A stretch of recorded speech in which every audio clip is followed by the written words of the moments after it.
Cox, that will join us later on. President of the Caribbean Development Bank, Dr. Warren Smith. The Director General of the OECS Commission, Dr. Ditakos George, that at this opportunity will be represented by Minister Sabato Caesar. The Chief Executive Officer of the Caribbean Development Fund, Mr. Rodney Sumer. The CDB, CADI, CDF, and OECS representatives of our partner regional organizations. Ambassador of the Delegation of the European Union to Barbados, the Eastern Caribbean States, the OECS and CARICOM CARIFORUM, Her Excellency Malgorzata Wasiliewski, ANIC staff. I am here accompanied by Deputy Director General Lloyd Day, the Director of External Affairs and Institutional Affairs, Beverly Best, Federico Villarreal, who is the Director of Technical Cooperation Matters, Breno Tiburcio, Deputy Chief of Staff, and obviously all ICA team in our offices. I would like to extend all of you a warm welcome to our Regional Accountability Seminar. Main objective of this seminar is to present the most important technical cooperation results of our actions during 2020, an extremely difficult year, and discuss potential actions looking at the future, having always in mind how to reposition the agriculture sector in the Caribbean region.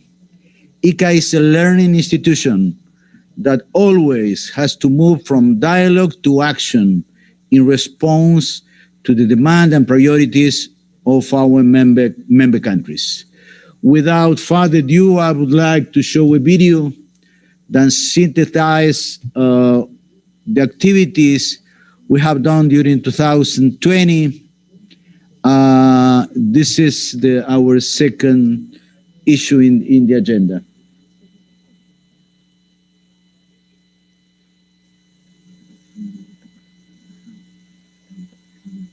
Okay, I was told that the video will begin in a few minutes. Please tell me. Meantime, I would like to express my sincere condolences to all the Caribbean countries who have lost citizens to this deadly virus.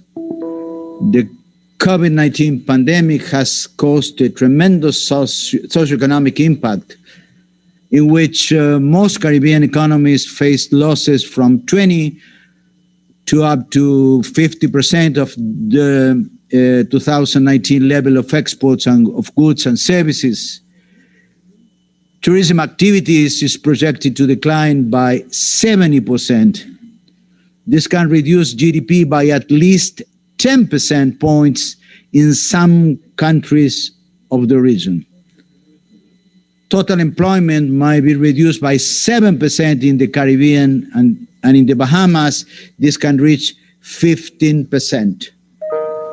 In such a difficult scenario, we have to try to do our best executing some activities at regional and national levels, trying to be coherent with our strategy and trying to satisfy main demands and priorities for this region. Before beginning this, the video, let me express that during this administration, I have designated the Caribbean as a priority to many reasons. Among them, I would like to highlight its extreme vulnerability to natural disasters and external economic shocks.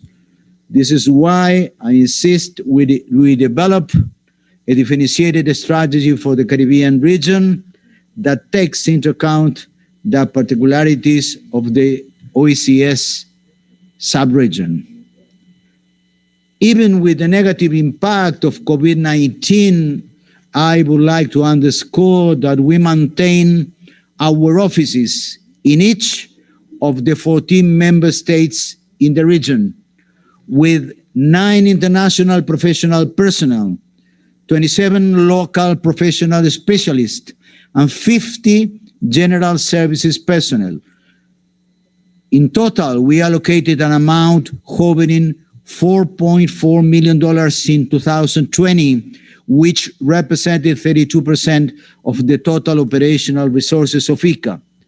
And this level of support will continue in 2021. I was told the video was ready, then we can start off. Caribbean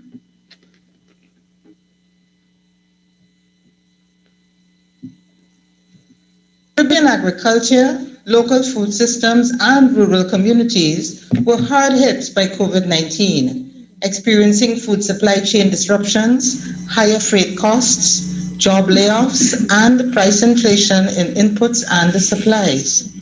ICA acted with flexibility, adjusting our approach to support member country COVID-19 responses while simultaneously delivering technical cooperation. This regional accountability seminar serves as a platform to report our results and contributions to stakeholders and strategic partners, and to reflect on the lessons of the past year as a base for repositioning agriculture and rural sectors post-COVID-19. Among our first actions was to facilitate dialogue, recognizing that the pandemic was resulting in declines of up to 50% in export of goods and services, 70% in tourism, a projected 10% in GDP, and on average 7% in overall employment.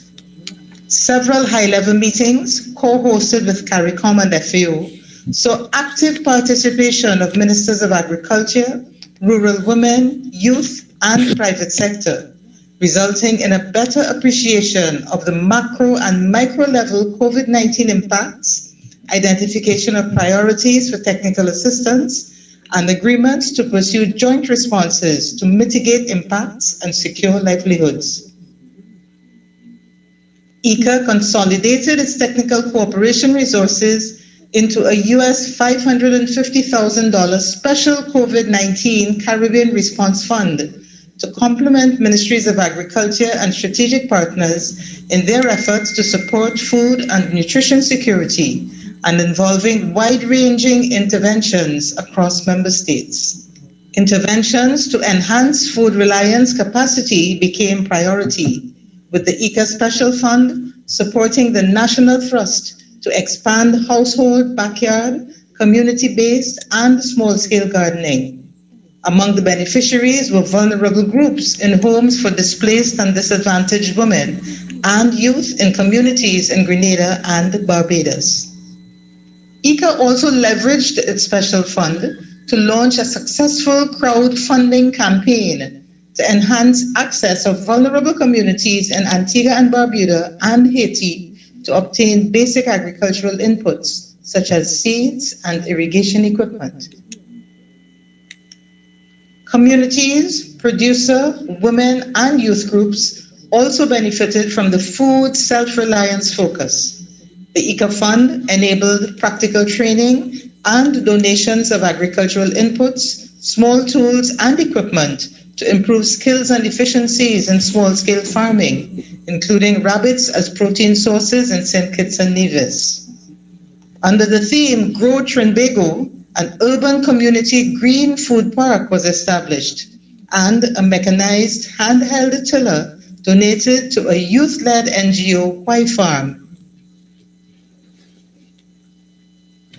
ICA's COVID-19 response provided the opportunity to reimagine our regular technical cooperation across a number of strategic areas.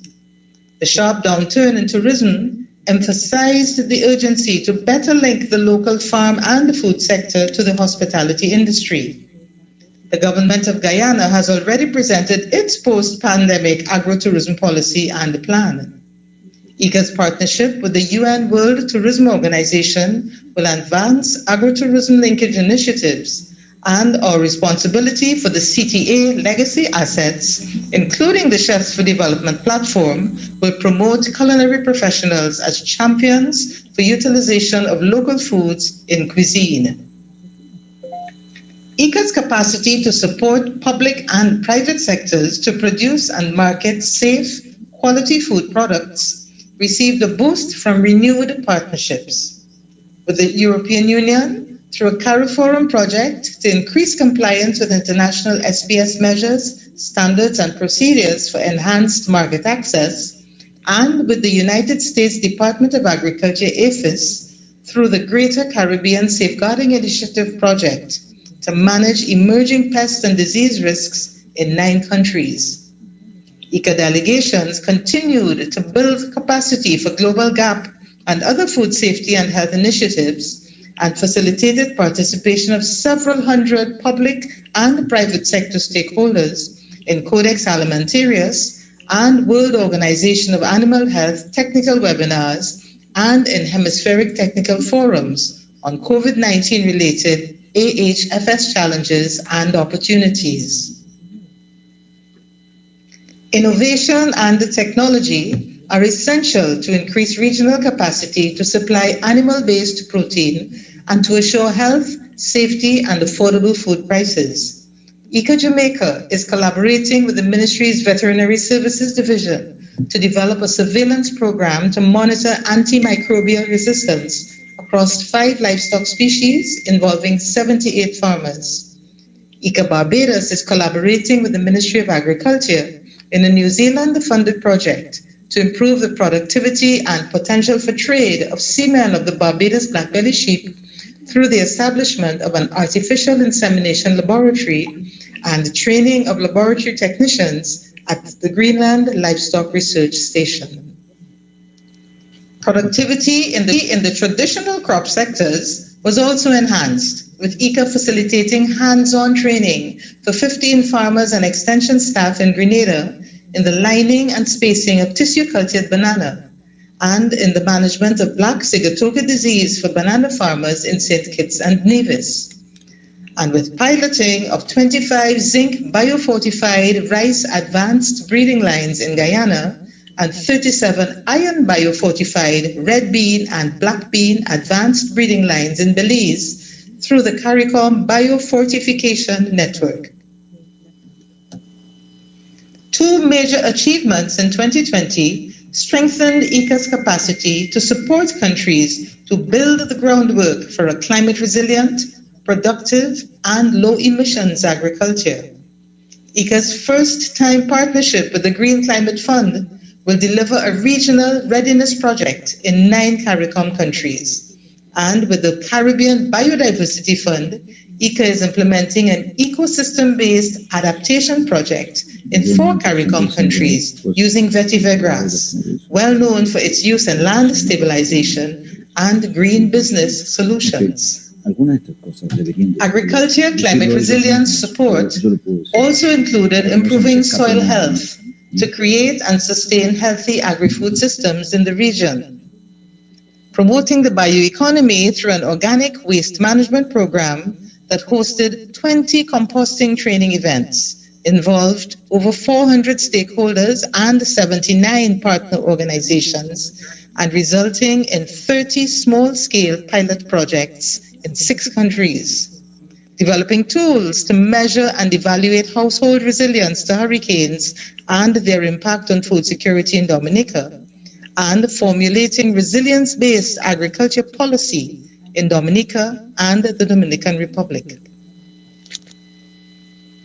Efforts to improve efficiency among rural producers were enhanced through partnerships with NARI, the CDB Basic Needs Trust Fund, and FAO, where rural communities in Guyana were provided with 28 shade houses for protected farming. In Suriname, members of the We Uma Fusranan group received support for field preparation to cultivate clean and improved Siat cassava varieties, as well as a design for a walk-in solar dryer to be installed in the new agro-processing plant constructed by We Uma. Support to mainstream a diverse range of products from small-scale agro-processors into local and export markets continued. These products included honey and honey products, Heritage Hill rice, and other processed foods with a high local farm content. In partnership with the FAO and Caribbean Export, agri-MSEs and producer groups in 6 countries received training in advanced governance, marketing and financial management, branding, packaging and labeling, and also received equipment for storage and freezing. ICA continues to facilitate the transition to digital agriculture, supporting the development of apps for information sharing, marketing, and trade. NCVQ training and certification by ICA Barbados, in collaboration with the TVET Council, the Ministry, and the Barbados Environmental Conservation Trust, is attracting more youth to agricultural careers. The launch of the 2020 Future Farmers website, Instagram and Facebook pages, and the think tank provides these youth with a space to articulate views, network and promote businesses, share experiences and knowledge, and influence policy. The gamified course Bioeconomy World for Youth, launched by ICA Jamaica, teaches the principles of sustainable natural resource management and climate-smart agriculture. In St. Lucia, a Guru platform is facilitating market coordination, automated procurement, and timely payment to farmers by hotels and the Massy supermarket chain. In Trinidad and Tobago, ICA is supporting the development of an online product catalog for the ministry, a GAP-TT Smart app for farmers, and online marketing platforms for 2 NGOs. And in Guyana, more than 300 agro-processors can now access a new online marketing platform. At the regional level, a government-to-government Carry Agri-Trade portal developed by ICA is being piloted in collaboration with the CARICOM Secretariat in 7 CARICOM countries, and an agricultural extension app, also developed by ICA, is currently being installed in CARICOM countries upon request. The COVID pandemic has no doubt highlighted that without farmers, we have no food and no future. ICA therefore continues to recognize and applaud all who ensure that we have food on our table.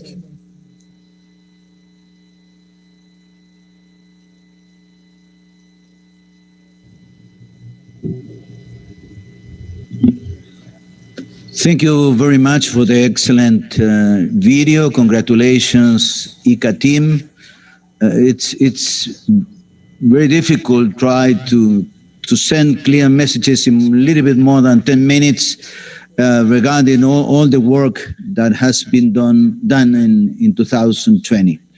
I would like to give the floor now to the Assistant Secretary General, Trade and Economic Integration of the CARICOM Secretariat, Mr. Joseph Cox, please.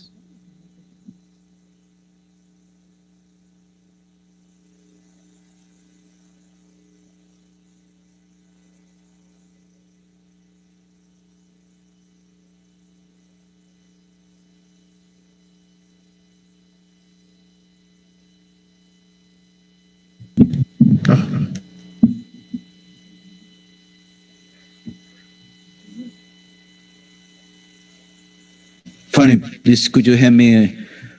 Mr. Cox. Mr. Cox. Please go ahead.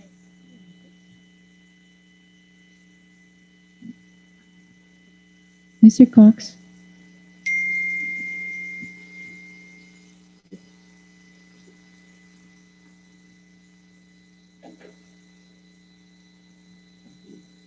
Mr. Cox, please go ahead. Is pleased to participate in ICA's Regional Accountability Seminar for the Caribbean. This seminar provides a platform for a partner to report to the various stakeholders in the region on the various agricultural programs, projects, and interventions that it has implemented over the last year. It provides as well the opportunity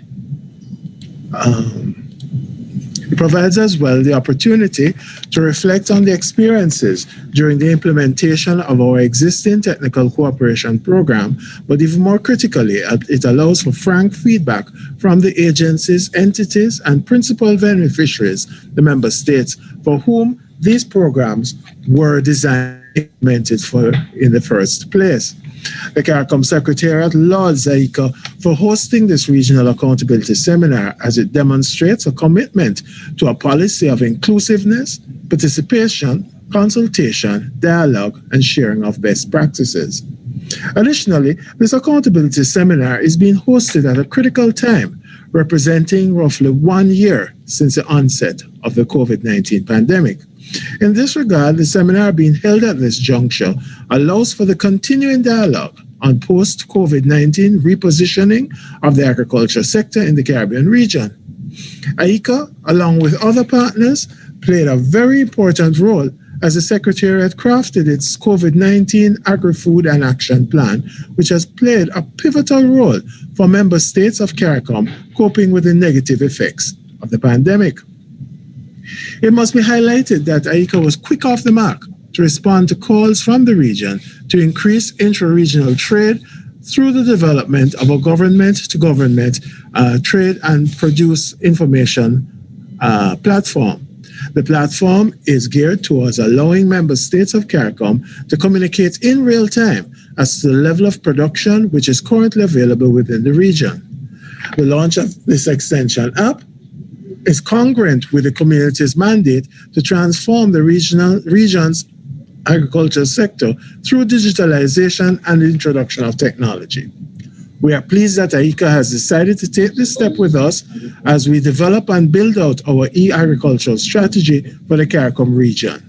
We'd also like to make mention of the tremendous support which AICA has provided to the region in the area of SPS, through the various projects and funding initiatives such as the Regional Policy for Trade in Animals and Animal Products, as well as the 11th EDF SPS project, which is being implemented through AICA. The Secretariat and by extension, the CARICOM region continues to enjoy an excellent partnership and working relationship with AICA. The CARICOM Secretariat is most pleased to have collaborated with AICA over the last year in several significant areas. AICA will be expected to play an even greater role as we advance the regional food systems, as has been mandated by the heads of government at its 32nd intersessional meeting in February 2021. We will call on AICA as well as our other partners to lend support as we represent the region's position at the UN Food Systems Summit, which will take place later this year in September. In this regard, we wish to congratulate AICA for hosting this regional accountability seminar and commit to our continued support as we seek to move the region's agriculture and agri-food systems forward. With those few words, Director General, I thank you very much and for your indulgence of my tardiness this morning, given my double booking. But thank you very much. Many thanks to you, Assistant Secretary General Joseph Cox, and I would like, as the Director General for ICA, reinforce the commitment of FICA of keep on working in all the issues to promote and foster the Caribbean regional integration. Thank you very much. I would like also emphasize that we allocated in 2020 an amount of $4.4 million, which represented the 32% of the total operational resources of ICA, and this level of support will continue in 2021. This included $550,000 for a special COVID-19 response fund, from which 12 member countries in the region benefited directly to address food and nutrition security challenges. We also launched a crowdfunding initiative targeted at rural communities in Haiti and Antigua and Barbuda. These projects are being implemented as it was mentioned during the video. Our technical cooperation agenda in the region operates at two levels, the regional and the national scope, being both interconnected. We had a very active portfolio of 70 national projects across various themes in all member states last year. At the regional level, we are executing some very high impact projects. Among them, I would like to highlight first, strengthening the foundation for a climate responsible agriculture sector in the Caribbean, which is a Green Climate Fund Readiness project for an amount of $1.2 million that targets 9 countries. Second, strengthening coastal and marine climate resilience through upland and coastal ecosystem-based adaptation and community engagement, funded by the Caribbean Biodiversity Fund. This project totals $1.9 million and involves 4 countries. Support to CARIFORUM states in furthering the implementation of their Economic Partnership Agreement, EPA, commitments and in meaningfully reaping the benefits of the agreement. SPS Measures project funded by the 11th European Development Fund, representing 1.25 million euros and targeting all CARIFORUM states. And last but not least, the development of several digital agriculture applications, like the agriculture extension application that will be presented later on, and the CARI-Agri trade application, which was mentioned by the Assistant Secretary General of CARICOM, which is a government-to-government trade portal application. Both of them have been developed and funded by ICA upon request from you, honorable ministers.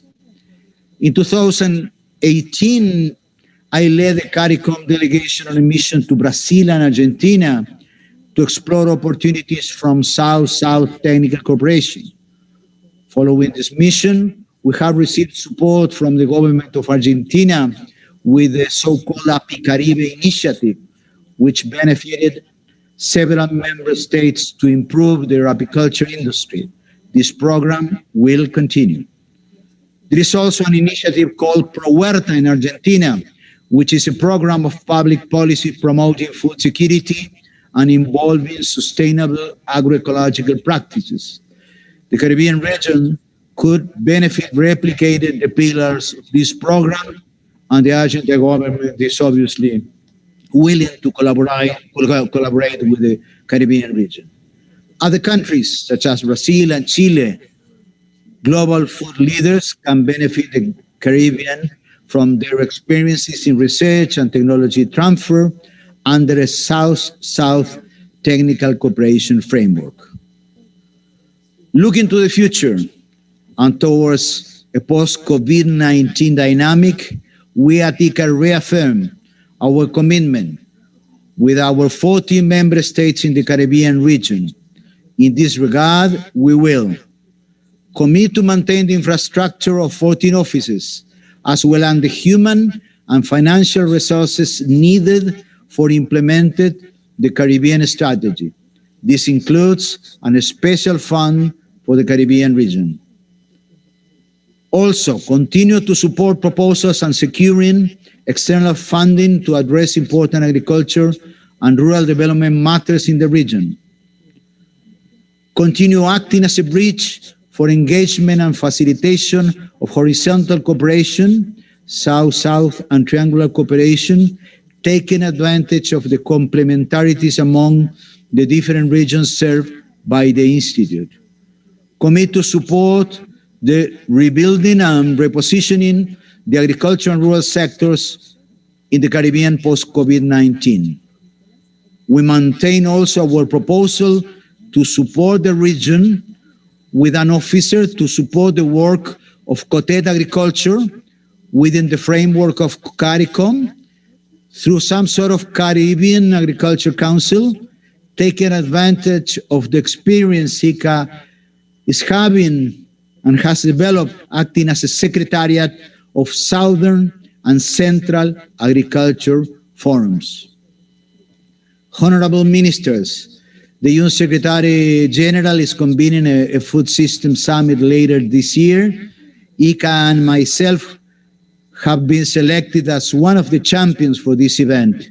ICA is proposing that Latin America and the Caribbean present one joint position on agriculture in the hemisphere at that summit.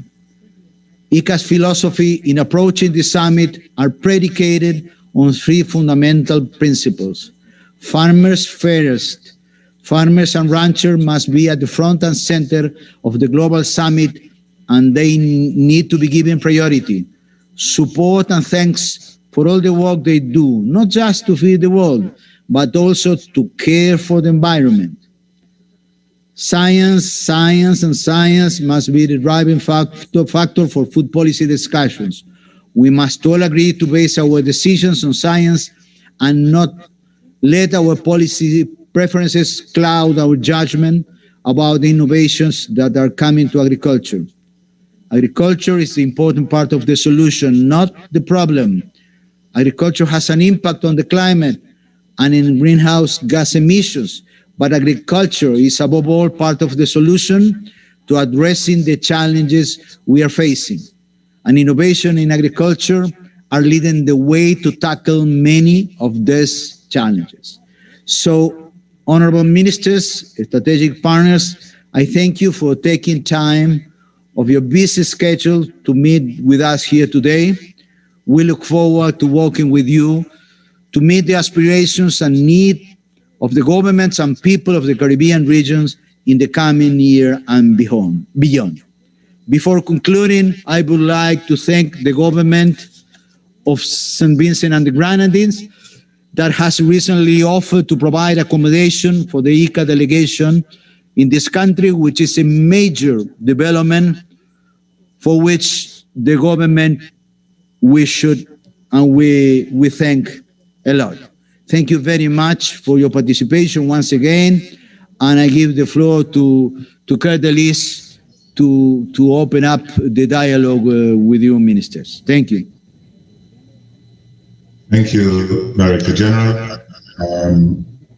Before we go into the dialogue, colleagues, we're going to do the formal launch of the Agricultural Extension app video. If you please put on the video, thank you.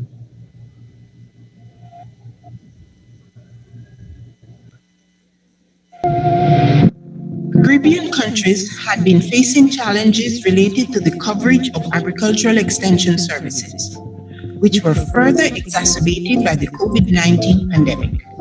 At the beginning of 2020, the ministers of agriculture of the region requested ICA's support from the Director General, which led to the idea to create the AgriX app. The application offers information on crop management, good practices, and sanitary and phytosanitary issues, gives online assistance, and provides a network for the sharing of information. It was created by ICA together with the Ministries of Agriculture of the Caribbean region and their agricultural extension organizations in 3 pilot countries to support agricultural producers, key players in the Ministries of Agriculture and Extension Services, including agents who provide official services in English-speaking Caribbean countries and CARICOM members in general. I can see this being an excellent initiative and to help us to increase our production at all levels. So I want to say commendations, and we're truly, truly very excited. And I'm looking forward to hearing all the farmers and how they're able to engage through this app. The CARICOM Secretariat is pleased to be involved in the launch by ICA of this ICT application to support the work of the extension and advisory services throughout the CARICOM region. This launch demonstrates the possibilities which can happen through partnership. Our involvement in this launch fits directly into the overall objective of achieving economic growth and prosperity for our citizens. CARICOM. This app is a communication tool that will serve to enhance the exchange of information and communication between farmers, extension workers, and relevant actors in the agricultural innovation mechanism within CARICOM. The app will allow for farmers in real time to have access to technical information and solutions which will contribute to better production planning, greater yields, improved productivity, and a better understanding of the market needs and requirements. It is expected to significantly reduce the wait time which farmers experience in accessing extension services. With digitalization being the new buzzword for the regional agricultural systems, the launch of this app supports the offering and dissemination of information products on agricultural production, agronomy, disease, and pest management to our most important clients, our CARICOM farmers. The launch of the Extension Delivery app demonstrates our combined commitment in being more responsive to the needs of the Caribbean community. We are encouraged that various member states, farmers groups, extension personnel, and agricultural professionals, as has been reported by AICO, have been involved in the development and trials of the app and have provided positive feedback to date as to the possibility and the far-reaching effect that it can have on the region's farming systems. The Secretariat sees this as a major step as it moves towards the finalization of its overall e-agricultural strategy for CARICOM. We want to thank AICO for its continued and unwavering support to the people of CARICOM. The digital system forms part of a larger digital agriculture strategy being implemented by the Institute in collaboration with Precision Agriculture for Development, PAD, co-founded by 2019 Nobel Prize winner for economics, Michael Kramer, and seeks to assist farmers to resolve production problems by allowing them to access rural technical assistance services virtually and digitally, which is something that has gained even greater importance during the COVID-19 pandemic. The selection of the group of products for the first phase was done in keeping with the strategy to replace a significant share of the food that the region imports, thus prioritizing Caribbean food security.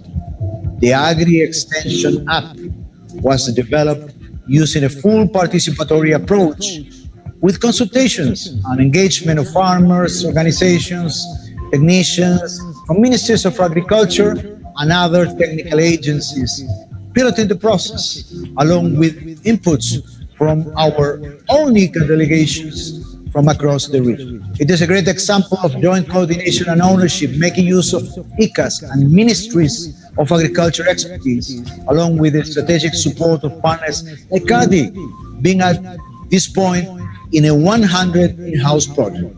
ICA remain at the disposition of member states to assist their efforts towards a sustainable and vibrant agriculture and rural sector. Available on Android, Apple, and web versions. Thank you very much. Director General, I'll call you to officially declare the app available to the countries. Thank you.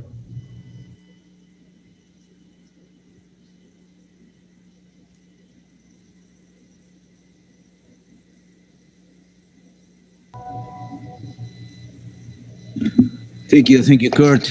Officially, I declare this application for being used for the benefit of the Caribbean countries, and especially for the Caribbean farmers who are needed this application for promoting new technologies and best practices. Thank you. Thank you, Director General. Honorable ministers, representatives of the various countries, I'm going to now invite your interventions. We will be doing it in alphabetical order of country. And in the interest of effective time management, I would ask you, if possible, to limit your intervention to approximately 3 minutes so that we could have the maximum benefit of the time available to us. I would like to begin with calling on Antigua and Barbuda, representing the Honorable Minister, Mr. Gregory Bailey, Director of Agriculture, within the Ministry of Agriculture. Mr. Bailey.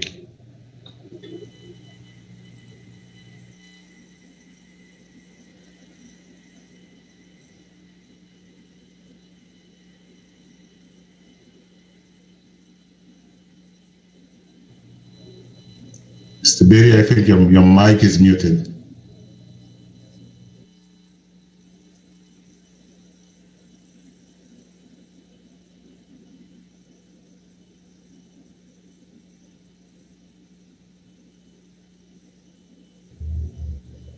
Hello, Antigua and Barbuda, Mr. Bailey.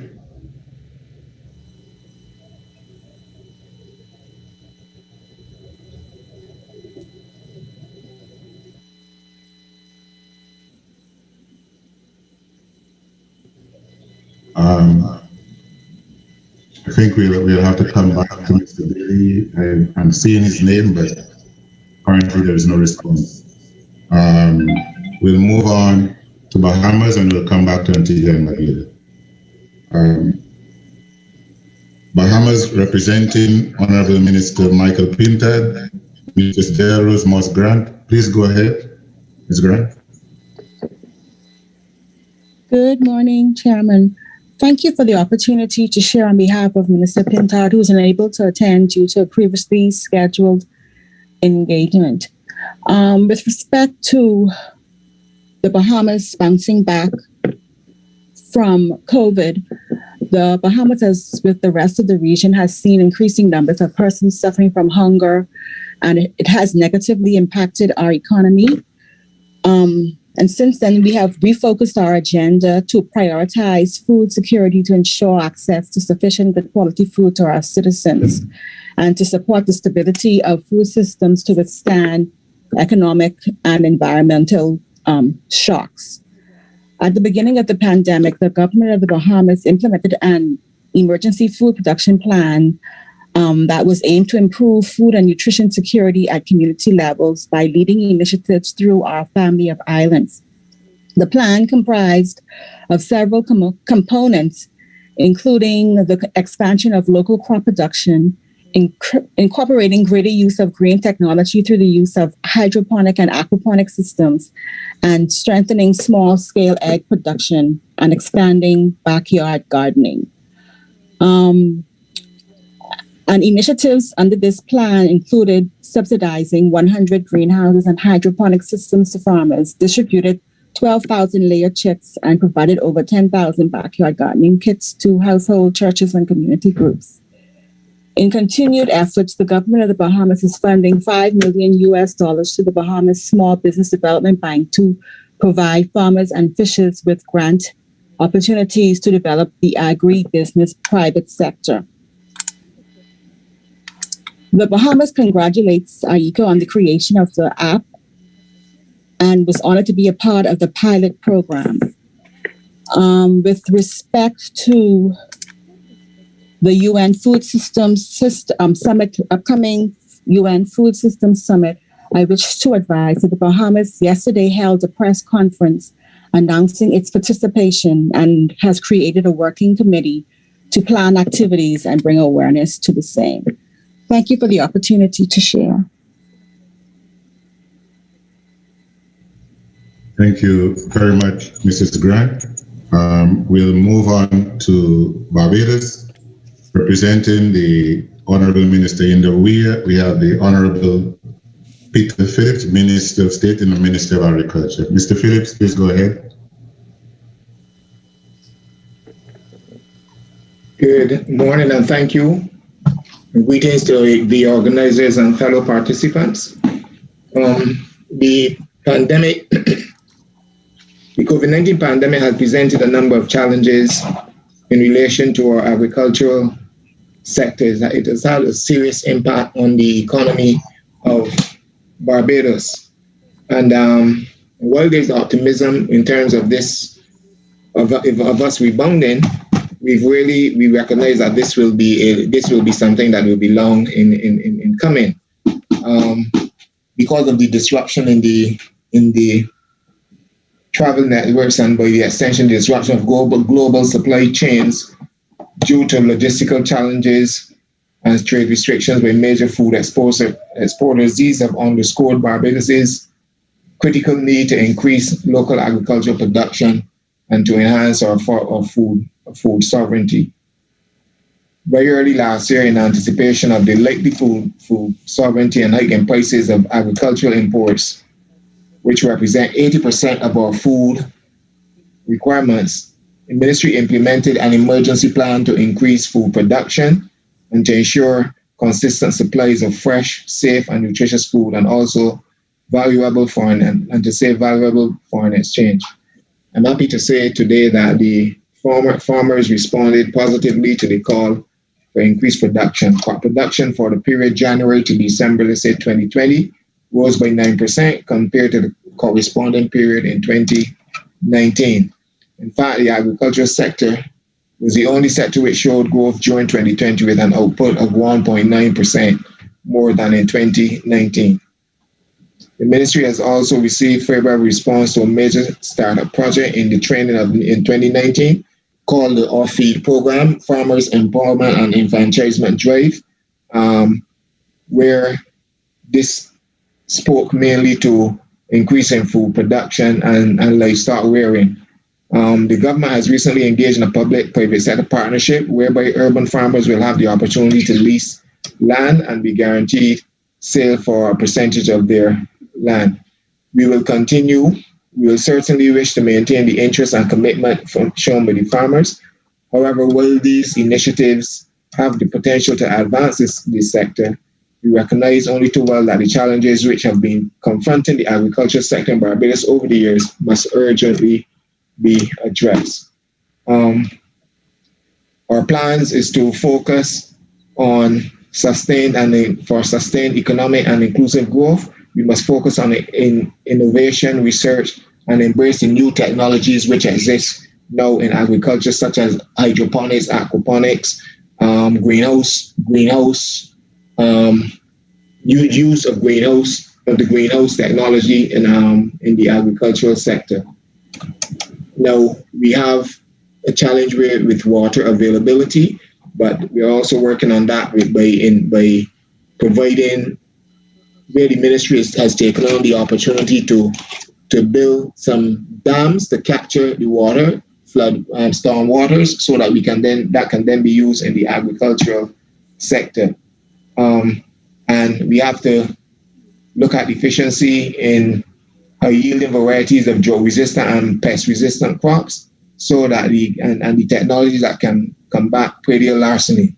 In this regard, we're also looking at, we would actually like some assistance in terms of, we're collaborating with ICA in terms of an innovation center which we would want to set up, and we would also be looking for some technical support and assistance from ICA in this regard. I want to thank you very much for your indulgence.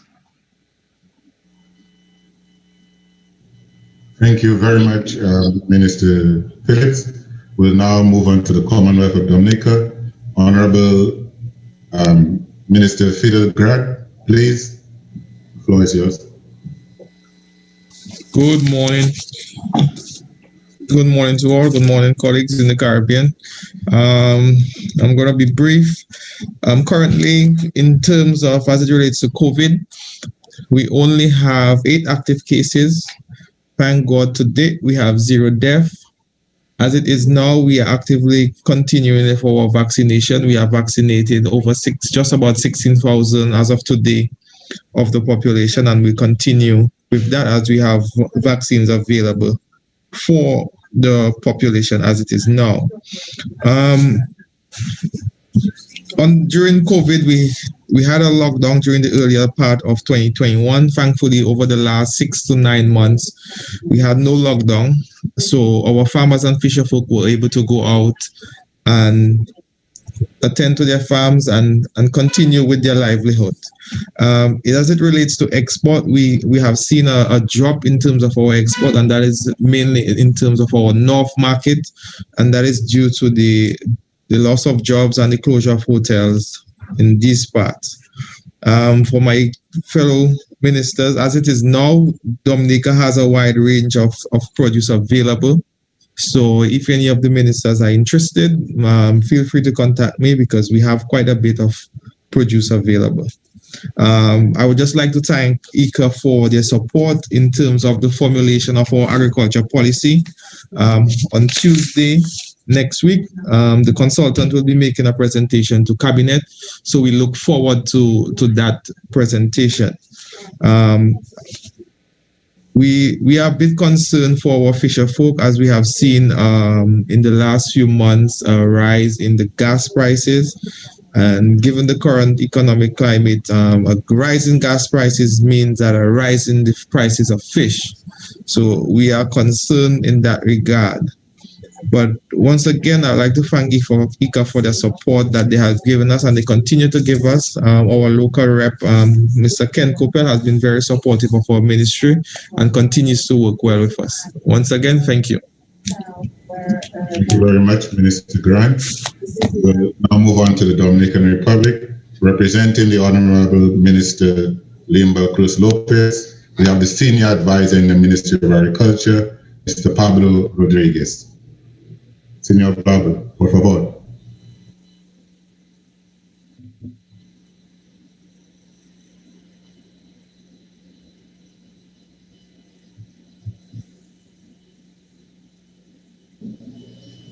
Dominican Republic.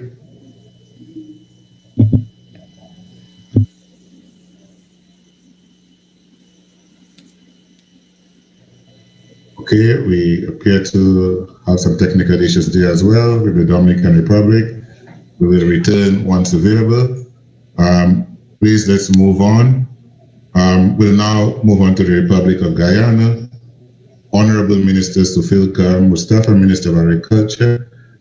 Just to announce, Guyana is also the lead on agriculture for CARICOM. Minister Mustafa, please go ahead. Thank you. Thank you very much, Director General of ICA, Assistant Secretary General of CARICOM, my colleague ministers of agriculture in our region, special invitees, staff members of ICA. It is my pleasure to participate in this virtual regional accountability seminar. In 2020, the challenges of our regional agriculture systems were compounded by the effect of the COVID-19 pandemic.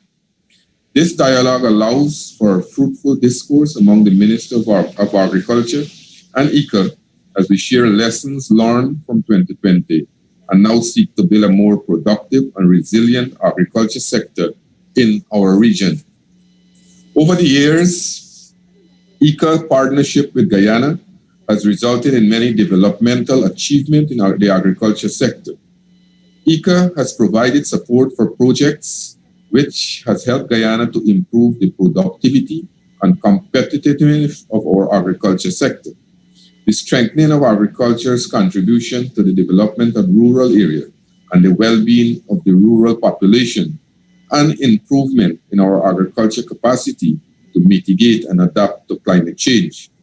We are currently involved in several technical cooperation projects with ICA, which will allow us to benefit our agriculture sector, such as the dairy value chain assessment, climate smart agriculture project, shade houses, costs of production training, agro-processing, especially with rural women and youth, agro-tourism industry development, and the development of biofortified rice zinc for Caribbean community. That's a trial now we have done in Guyana, and this will be a revolutionary process for the Caribbean and countries in ICA, that we are producing the zinc now directly from the product that will enhance not only us economically, but also enhance our health, advance us healthy. In addition, Guyana is also involved in the sanitary and phytosanitary measures project funded by the EU, which focuses on the further developing of the SPS regulatory environment in CARIFORUM countries, improving public and private sector capacity to comply with SPS measures, standards, and procedure, and strengthening SPS capacity in the fishery sectors. We are grateful for the role of ICA in providing support for the development of an online trade app. Just now, that was also one was launched by the director that will benefit our agro-processor. It is our vision to shift agriculture from primary producer to value added. As such, developing our agro-processing industry and enhancing our marketing services is a priority. The AgriX app developed by ICA and CARICOM will support the modernization of the extension services, where our extension officers from various countries can share experience and that can happen in real time, especially since our government have allocated funds in this year's budget to purchase tablets for our extension staff to engage in real time those involved in this very important sector. COVID-19 impacted our agri-food system in several ways. It reduced income for farmers, loss of jobs for some, and increased prices of agriculture inputs and supplies, just to name a few. One major lesson that COVID-19 has highlighted is the need for more resilient agriculture sector in the region. In providing continued support to our farmers, it is necessary to facilitate continued access to and diversification of sources for agriculture inputs, such as seed, planting material, feeds, and fertilizer. We are exploring alternative sources of feed to reduce dependency on external supply and reduce this cost for our farmers. As such, the government of Guyana is providing special incentive for investment in corn and soya. There is a need for the updating of agriculture disaster risk management plan to include systemic risk and the experiences and learning from COVID-19 to better prepare for and respond to future shocks to the agriculture sector. As Guyana continues its effort to diversify the agriculture sector, we look forward to the support of ICA in acquiring resilient crop varieties such as tropical potatoes and onion. We are cognizant of ICA's role in trade, and therefore we ask for your support to accelerate a shift towards becoming a more market-led agri-food sector to provide the need for technology and technical knowledge in agro-processing industries, specifically in processing technologies and techniques to facilitate training and development for food safety and good manufacturing practices for agro-processors and assistance with marketing, more specifically social media marketing, in terms of assisting with the participation of trade shows and exhibitions locally, regionally, and extra-regionally. It is imperative that the Caribbean region work together to transform the way we produce, consume, and think about food, ensuring our countries are not left behind. We should use the UN Food System Summit as a launching point to take concrete action and implement solutions that will put us on track to achieve the Sustainable Development Goals. Our national food system should be aligned with the 2030 Agenda for Sustainable Development. All actors in the agri-food system and partners, such as ICA, will undoubtedly have a vital role to play. As part of our President, His Excellency Dr. Ali's proposal for advancing the CARICOM agri-food system agenda, the government of Guyana and CARICOM region is placing emphasis on putting systems and policy in place to create an enabling environment for the advancement of agri-food system. Our agenda set out a 5 years approach that includes strategic partnership and regional collaboration between governments and the private sector. This is in keeping with the regional mandate of reducing the region's food import bill by 25%, which currently stands at $4.7 billion. A major part of this agri-food system agenda is the full commercialization of the agri-food system of CARICOM through large-scale private sector investment and strengthening the contribution of micro, small, and medium-sized business through forward and backward linkages. Through ICA and CARICOM, we have developed a government-to-government app benefiting Guyana and the Caribbean, and the private sector app now being developed so that in times of excess or shortages, we ministers can quickly communicate and trade can be done. The government of Guyana, through the Ministry of Agriculture, is committed to transforming our agriculture sector. We therefore look forward to continuing our excellent partnership with ICA as we work to build on the lessons learned and reposition the agriculture sector post-COVID-19. Thank you very much, Mr. Chairman, for these remarks, and I look forward to work with my colleagues and the region and ICA as a whole to develop our agriculture food system. Thank you. Thank you very much, Honorable Minister Mustafa. We'll now move on to Grenada. Honorable Minister Peter Davey, please go ahead.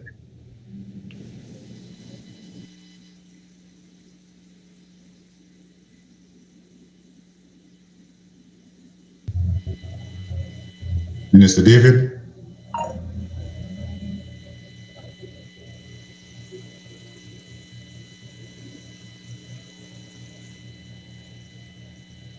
Currently, the issues have still not yet been resolved. So let's move on. We would move on to Haiti, representing the Honorable Minister Patrick Sever, Mr. Moise Gabriel, who is the Minister's advisor and head of the delegation. Monsieur Moise, please go ahead.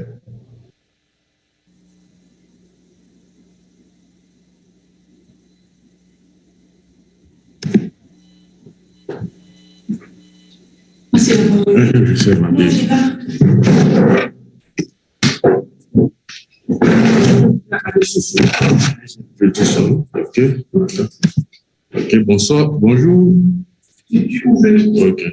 Ok. Vous pouvez trouver. Bonjour. Good morning. Bonjour. Bonjour. Allez-y.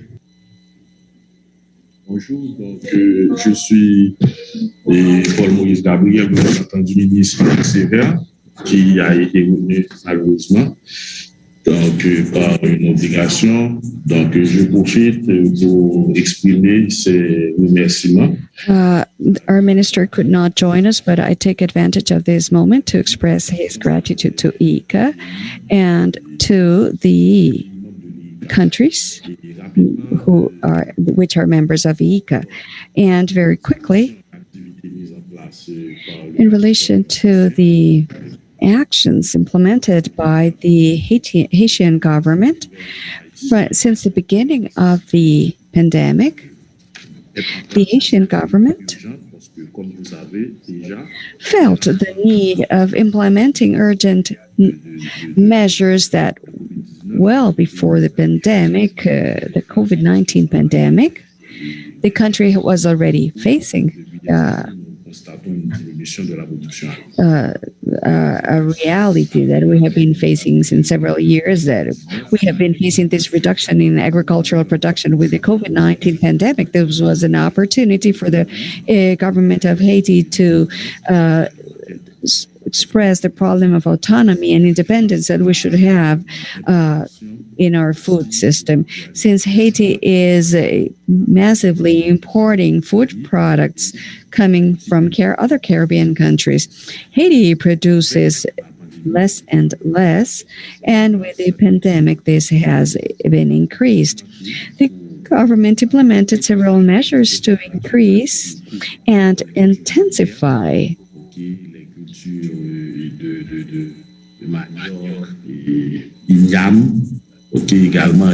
different crops such as yam and cassava and others, beans and the similar, to anticipate food catastrophe situations. In a nutshell, we have been able to stress on the agricultural mechanization, because a part of the Haitian agriculture is in the hands of small agricultures, and we have small farmers, and we have taken advantage of this. The government purchased different tractors to increase productivity, and other actions have been undertaken as well. The water availability, access to water, the Haitian government is committed and implemented solar pumps, and the sun being a power source that's totally available in the Caribbean. We have been able to establish this technological service of solar pumps to be able to water our land. I also take advantage of this occasion to introduce an initiative from our president, who supported the construction of hydroelectric dams that will increase the plantable surface of our country. What the pandemic taught us is that there is a real deep need of relocating and dynamizing our agriculture in Haiti. And the technical support of ICA in Haiti, we are very interested, closely interested in the tools. Hello? Hello? Yes, I'm sorry, it seems that we lost the audio from Haiti. Yes, and by the way, the tool, IT tool and information for extension of services on the field in Haiti is quite open, and we're so happy about this tool, which has provided a more efficient accompaniment to our farmers. And what's important in terms of strategy, the government has bet on products such as ginger, sugarcane, and aloe vera, which are products that are used for Haitian pharmacopoeia, and what explains the success of Haiti to fight against the COVID-19 pandemic. So our government has chosen to participate in this culture used in Haitian pharmacology to be able to face COVID. You very well know that the health system in Haiti, well, I wouldn't say is inefficient, but I would say that it has less possibilities of purchasing medicines. And that buying medicines is very expensive, so we have bet on our local pharmacology. And this way we have been supporting and fostering and associating this to the crops that allow us caring for COVID-19 patients. We have privileged sugarcane agriculture, which is highly profitable, that allows in small surfaces to have more. We're working on experiments in this sense, and they are yielding results. And we would like to expand that to other parts of the country.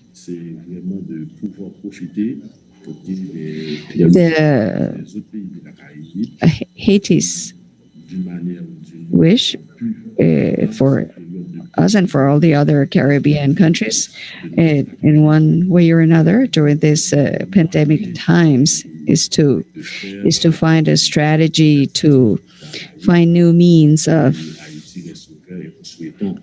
having new livelihood systems, new jobs.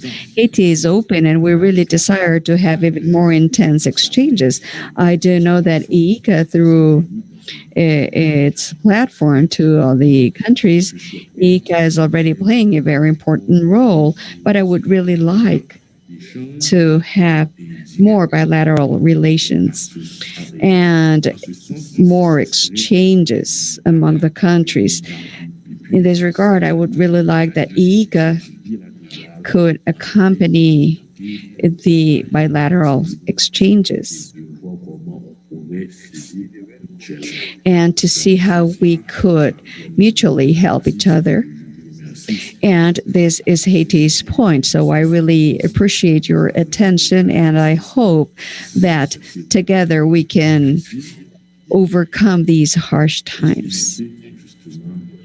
And we can withstand and face all the obstacles together in the Caribbean to reach and become a prosperous and wealthy Caribbean. Merci beaucoup, Monsieur Gabriel. For Grenada, I think Minister David is having some difficulties, so I would like to invite the Permanent Secretary, Mr. Elvis Moraine, to speak on behalf of the Honorable Minister for Grenada. Mr. Moraine, please go ahead if you are on. Thank you very much, Mr. Chair. Are you hearing me well? Yes, please go ahead, clearly.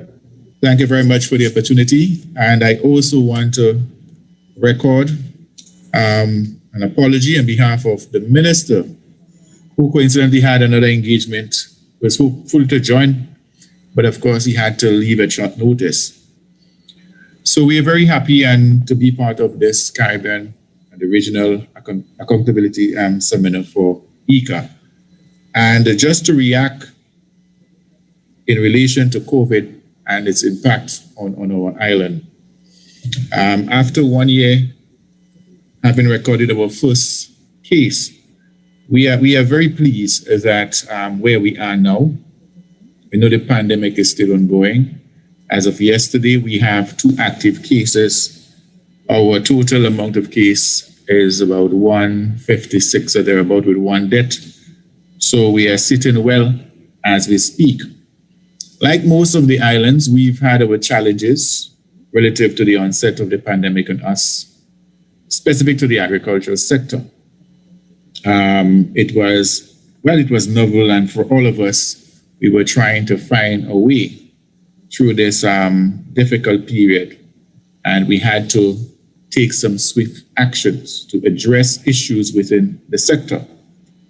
What happened, of course, mobilized from the cabinet level down, we had some established committees that worked on specific area that to spur economic development throughout that period.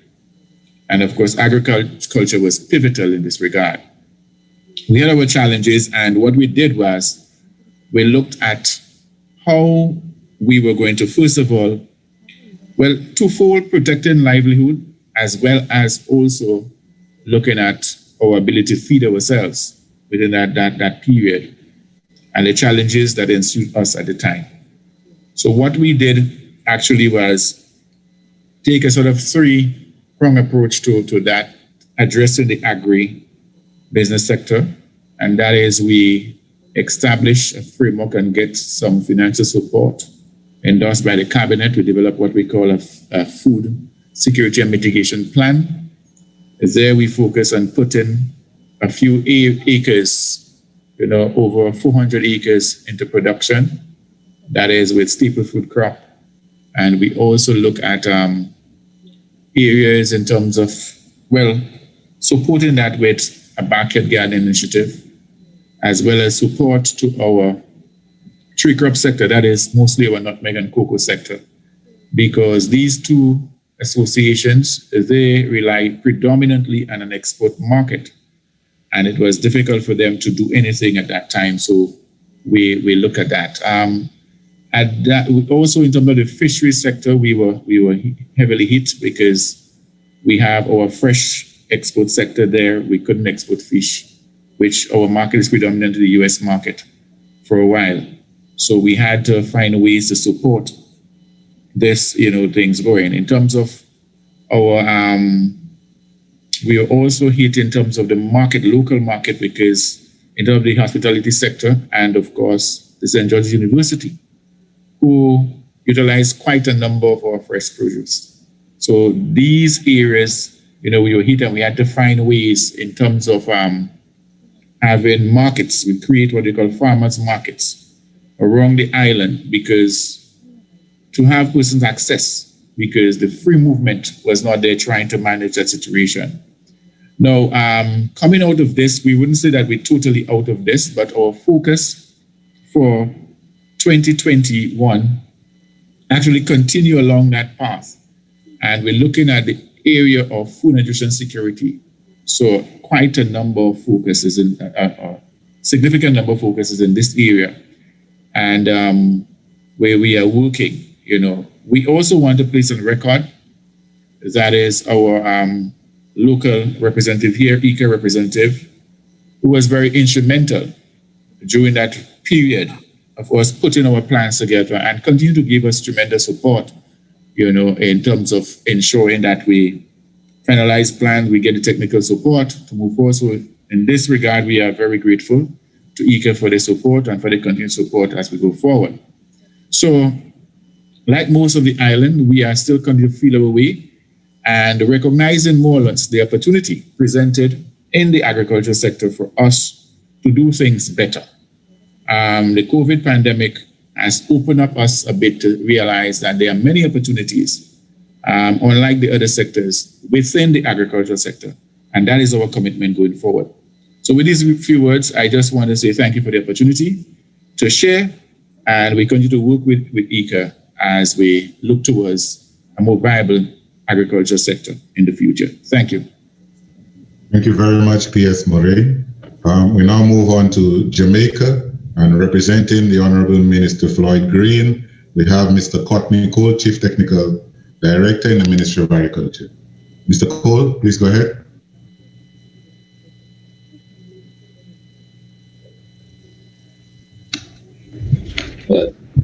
Good morning. All protocols observed, and forgive me if, while I say that, I make special mention of our ICA representative here in Jamaica, Dr. Elizabeth Johnson. But it's my pleasure this morning to join you all virtually at the Inter-American Institute for Cooperation and Agriculture Regional Accountability Seminar for the 2021 under the theme Reflections on 2020 and Moving Agriculture Forward Post-COVID-19. This seminar recognizes the achievements of ICA in its member states over the past year, provides an opportunity for reflection, and seeks to reposition the agricultural sector post-COVID-19. Ladies and gentlemen, it is evident that the outbreak of the pandemic has disrupted our daily lives. In fact, it has impacted all aspects of our society. In the agricultural sector especially, there have been disruptions to food supply chains and inflation in the prices of agricultural inputs and supplies. There have also been layoffs in the sector and increased freight costs, sometimes a lot of uncertainty in logistics arrangement. These disruptions are not unique to the agricultural sector, but have been felt also at the infrastructural level to, I believe, to include your organization, ICA, prompting adjustments in order to carry out your 2020 technical cooperation agenda with member states. I wish to use this opportunity to thank and to commend Dr. Elizabeth Johnson, our country representative, who we are very proud of, and the staff of ICA in Jamaica for the continued and highly valued partnership and collaboration that we share and enjoy even in the midst of these challenging times. Jamaica continues to have a long and rewarding relationship with ICA in the implementation of several technical cooperation agreements and programs, which are aimed at transforming the agricultural and agro-industrial sectors. I wish just to highlight a few of these from 2020, which are important in our context, that is Jamaica's context. One such initiative is the gamified course called the Bioeconomy World that was launched by ICA late last year. This course is aimed at introducing learners to the bioeconomy using a knowledge-based approach to harnessing economic benefits about the sustainable use of renewable resources in an environmentally friendly manner. I wish to commend you for the innovative approach that you have used, incorporating technology through the use of an app to deliver a fun and interactive learning experience to our youth aged 12 to 21 years from across the English-speaking Caribbean on the important subject of climate change and its impact on our economies. I understand that among the principles enunciated by Bioeconomy World are the use of sustainable natural resource management and climate-smart agriculture, employing bioeconomy techniques to resolve or to solve problems on a farm ravaged by the effects of climate change. I believe that the app, which is also accessible via the internet, is a perfect opportunity for youth in Jamaica and the wider Caribbean to get introduced to agriculture and to consider it as a lucrative field. The concept of climate smart agriculture is one that, as a ministry, we have been urging our farmers to adopt, even as we expose them to various strategies that they can employ to reduce economic loss to their farms and by extension our economy during times of disasters. Engaging our youth in the practice of climate smart agriculture will therefore ensure the sustainability of the agricultural industry as well as bolster the nation's food security while bringing a level of innovation and creativity to these initiatives.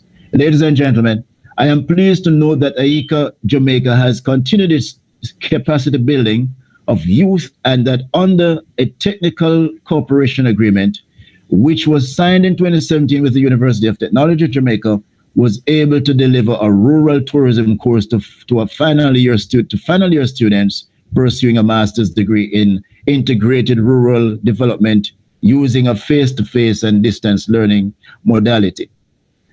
AICA Jamaica has also been working with small and medium-sized enterprises to structure a local sustainable mushroom value chain, which harnesses the synergy between indigenous raw materials and rural human capital.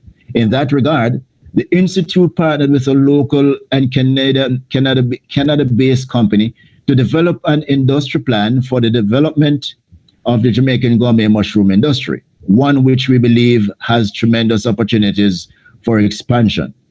This plan proposes an optimized supply chain with an investment plan developed from an assessment of the local mushroom production system and international manufacturing best practices for this industry. We look forward to the implementation of this plan as we strive towards meeting our local demand while reducing our imports. Forgive me for stressing so much on AICA's work here in Jamaica, but it is one that we're pleased with. I also know that AICA is promoting the potential of the industry to creating opportunities for economic independence to the 300 women and youth establishing the local gourmet mushroom industry. This initiative is in sync with the ministry's goal of providing opportunities for the involvement of more youth and women in the agricultural sector. Ladies and gentlemen, we are thankful for the responsiveness of AICA to the various requests for assistance and look forward to your continued partnership as we seek to grow the agricultural sector and bring about prosperity for our people. Thank you very much. Thank you very much, Mr. Cole. We now move on to St. Kitts and Nevis. Honorable Alexis Jeffers, Minister of Agriculture. Please go ahead, Minister. Thank you very much, Mr. Moderator. And first of all, let me recognize the Director General of AICA, Dr. Manuel Otero, all other AICA representatives and officials that are part of this meeting this morning. I also want to recognize all of my fellow ministers of the various member territories. I say greetings to you from the Federation of St. Kitts and Nevis, and it is indeed my pleasure to be a part of this event this morning, or to be more specific, the Regional Accountability Forum with Caribbean member states. I want to start by saying that just about a year ago, we would have closed our borders with the onset of COVID-19. And whereas some may say it was a period of time that created some challenges, I want to be a bit more positive and say that COVID-19 would have presented us with some unexpected opportunities and realities. And I say that because, of course, COVID-19 would have given us an opportunity to invest more in agriculture in terms of finances and also the effort that we would have exerted in terms of growing the sector even more. What we would have done, of course, we would have put together a stimulus package with the onset of COVID. which was geared towards spurring agricultural production and increased production, that is. At least we would have seen an increase in the production as a result of us providing our farmers, or crop farmers, or livestock farmers, and also fisher folks with various incentives, such as, in the case of crop farmers, seed and seedlings, fencing wire, free plowing, free land clearing, free technical support. As a matter of fact, since we were not operating at full capacity at our agricultural department, we would have made workers available to our farmers to assist them with planting and also additional work on their farms. Indeed, in terms of livestock, farmers would have provided them with free feed, free fencing material as well. And in the case of our fisher folks, we would have certainly provided them with fishing equipment and also fish pot wire and the like. So in all areas, we increased our incentives to our farmers and fisher folks to produce more. Our thinking then was that, of course, with the onset of COVID, all of the larger countries that we would have depended on would be seeing about feeding themselves first before they can export to regions such as ours. And in so doing, we were able to reach to a certain level of production, which was never before seen in the Federation of St. Kitts and Nevis. As a matter of fact, we would have increased the amount of acreage available for farming. We work closer with the Ministry of Health, for example, to put on various health educational materials that were presented to the general public, and programs that were geared towards ensuring that our people were eating what we grow and growing what we eat. Also, we had certain campaigns such as dubbed Make Food Your Medicine and Medicine Your Food, just to give you an idea as to what we would have done to ensure that we have the type of buy-in from our local consumers and buy-in to what we were trying to accomplish in terms of ensuring that we are eating more local food. Now, those are some of the unexpected opportunities that we were able to capitalize on. The unexpected realities were that we, of course, as I mentioned before, realized that we couldn't depend on the larger countries to feed us at that point in time. So indeed, we were able to encourage our local home owners and householders to grow more in their backyard. So backyard production would have increased. Indeed, we would have looked at the possibilities and are looking at the possibilities this year of introduction of a broiler industry. Chicken is a major protein. Chicken is consumed heavily in the Federation of St. Kitts and Nevis. It's a major source of protein. And when you look at the numbers in terms of the last 5 years of importation of chicken, we would have seen just over $85 million worth of imports of chicken and chicken parts. So indeed, that certainly have presented us with a reality or some realities that we can certainly invest in such an area and reduce the amount of imports of chicken. For example, over the next couple of years, if we can cut that importation bill on chicken by 10%, 15%, 20%, and increase incrementally over the years to come, it therefore means that we can build a viable industry for us to capitalize on in terms of providing employment. Of course, you will be reducing the amount of foreign exchange that leaves your shores. Now, in terms of greenhouse technology, hydroponics, aquaponics, and the likes, we have seen an increase in the investment in these areas. As a matter of fact, by the end of this month or early next month, we should see just about 10 new greenhouses that will be erected throughout the Federation of St. Kitts and Nevis, 5 on the island of Nevis and 5 on the island of St. Kitts.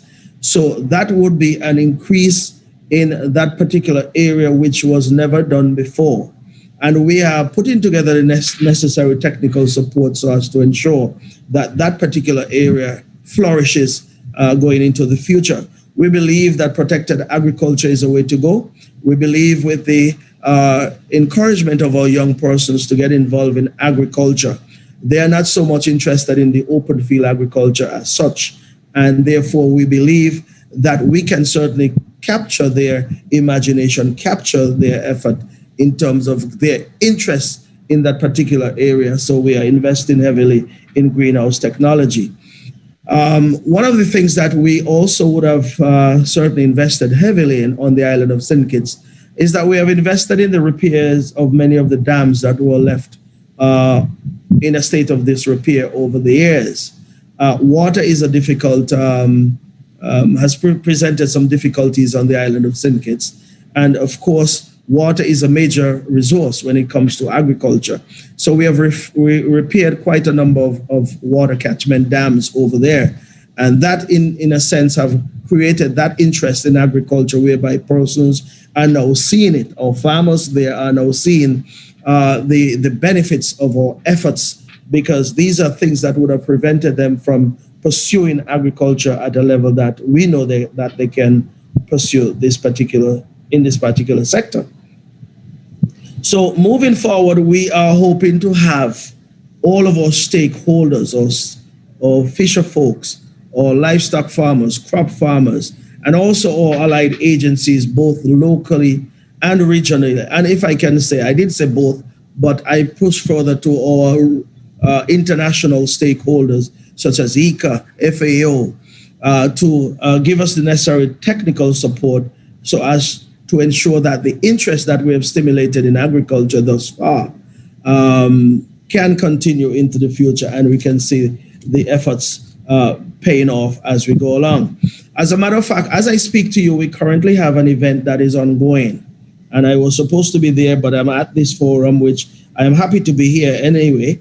But because of the increased production that we have seen over the last year, we have an event ongoing right now, which is dubbed AgroFest.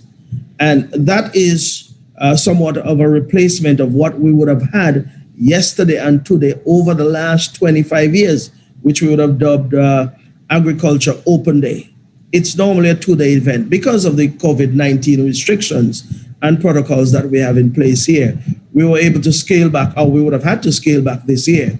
So we're having a 1-day event called AgroFest, and that would bring all of our stakeholders together as well, with some of the products and the produce that they would have had over the last couple of months for display, for sale, and also to demonstrate to the Nivision public that agriculture can certainly pay, and agriculture is the way forward for this particular country, because we would have paid much attention to other sectors such as tourism, which is not as effective as we speak, because tourism has taken a major hit over the last 12 months. Financial services continue to struggle. Of course, the citizenship by investment unit that we would have depended on heavily over the last, say, 10 years, that has had its challenges. So agriculture, we see at this point in time, is the only sector that we can certainly say have seen some major growth over the last 12 months. And we continue to emphasize that agriculture must be the way forward for our country, for this region. For example, I know other countries, our neighboring countries are doing likewise. I heard the minister from Dominica said that they have excess production, and that will happen, but we have to look at ways where we can open new markets. We can certainly discuss among ourselves as ministers as to how we can achieve that, so that we do not have any frustration creeping into the sector throughout the region, because once persons produce or farmers produce, they want to be able to sell their products, and we have to find ways and means to get those products to market. There are some vulnerabilities that we have to address as a region. And of course, in these difficult times when many of our countries would have graduated to what they call using the gross domestic product of countries such as St. Kitts Nevis, they are saying that we are in a different category now in terms of our gross domestic product.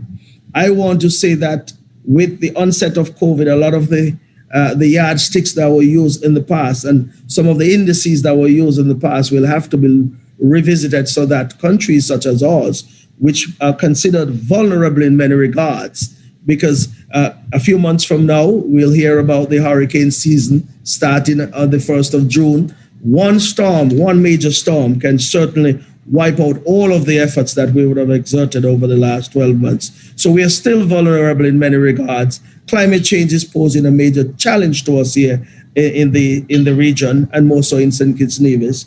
And we want to sit down and have some discussions whereby we can change our mindset in these regards, and so that countries such as ours can certainly withstand or be resilient to all of the difficulties that we know we can face from time to time. Chairman, moderator, I was told we had a 3 minutes intervention, so I'll keep mine short and not go beyond 3 minutes. But to wrap up, to say that I am pleased to be a part of this forum. The launch of this app today certainly could be a benefit, and it can be beneficial to all member countries. We look forward to having access and utilizing it to the benefit of our stakeholders here in the Federation of St. Kitts and Nevis. And of course, it is certainly my pleasure to mention at this point in time that we have had tremendous support from ICA and also the local representative, Ms. Sharon Jones, who is new to the Federation, of course, but she has had an impact thus far. We continue to work with her. She has been to Nevis many a time. She's currently in St. Kitts in terms of that is her main base, but she has come to the sister island of Nevis and have worked with our farmers here, and we want to commend her for her efforts thus far. I want to thank ICA for continuing their support to the Federation of St. Kitts and Nevis. I want to wish this institution well. I want to wish all of our member territories well also, and we have to work together to ensure that we continue to build and grow this sector to the benefit of all people. Thank you very much. Thank you very much, Mr. Jeffers. We now move on to St. Lucia, representing the Honorable Ezekiel Joseph, Minister for Agriculture. We have the Deputy Permanent Secretary, Ms. Soraya Naz. Soraya, please go ahead. Good morning to all. I'm sorry that the DPS was had to run to deliver matter. And my name is Barry Innocent, and I'm sitting in for her in the interim. And I must say that we at Ministry of Agriculture St. Lucia, we are very happy with this current forum that ICA has presented, and we're happy to be a part of it. Let me also say I would like to recognize the Director General, yourself, Dr. DeLees, as the moderator, Mr. Greg Rawlins as the ECS rep, other members of other territories, other persons under the sound of my voice. Let me say good morning to everybody. Let me just report quickly about COVID. That at the start of COVID, we had done our assessment as a country, and we realized that we could have actually fed our country for at least 6 months. Further, in providing interventions, we did provide our farmers with fertilizer and other inputs. The fishers, on the other end, the fishers were presented for a one-time amount of $500 assistance. And also, the boat and the boat owners and the boat crew were also provided some monies. They were also given VHS radios, and our CMOS producers were provided with dryers. Also, food packages was given to the more vulnerable members of the community. And these are some of the expedited activities we did with COVID-19. However, I should also say that as it stands right now, as of yesterday, the statistics are showing that St. Lucia had 58 deaths. We have some live cases, 108. We have recoveries of 4,085, and our vaccinations only began last month. So far, we have vaccinated 20,963 people. So this is our current and more recent interventions as it refers to COVID and how it has affected the country and the agricultural sector. The agricultural sector was also affected, but it was sort of a knife with two sides. On one side, the farmers were affected in terms of liberty to go on their farms because of restrictions on their movement. But the Ministry of Agriculture worked with the NEMO for St. Lucia, and they provided a structure, a protocol that facilitated farmers' movement to go to their farms and back.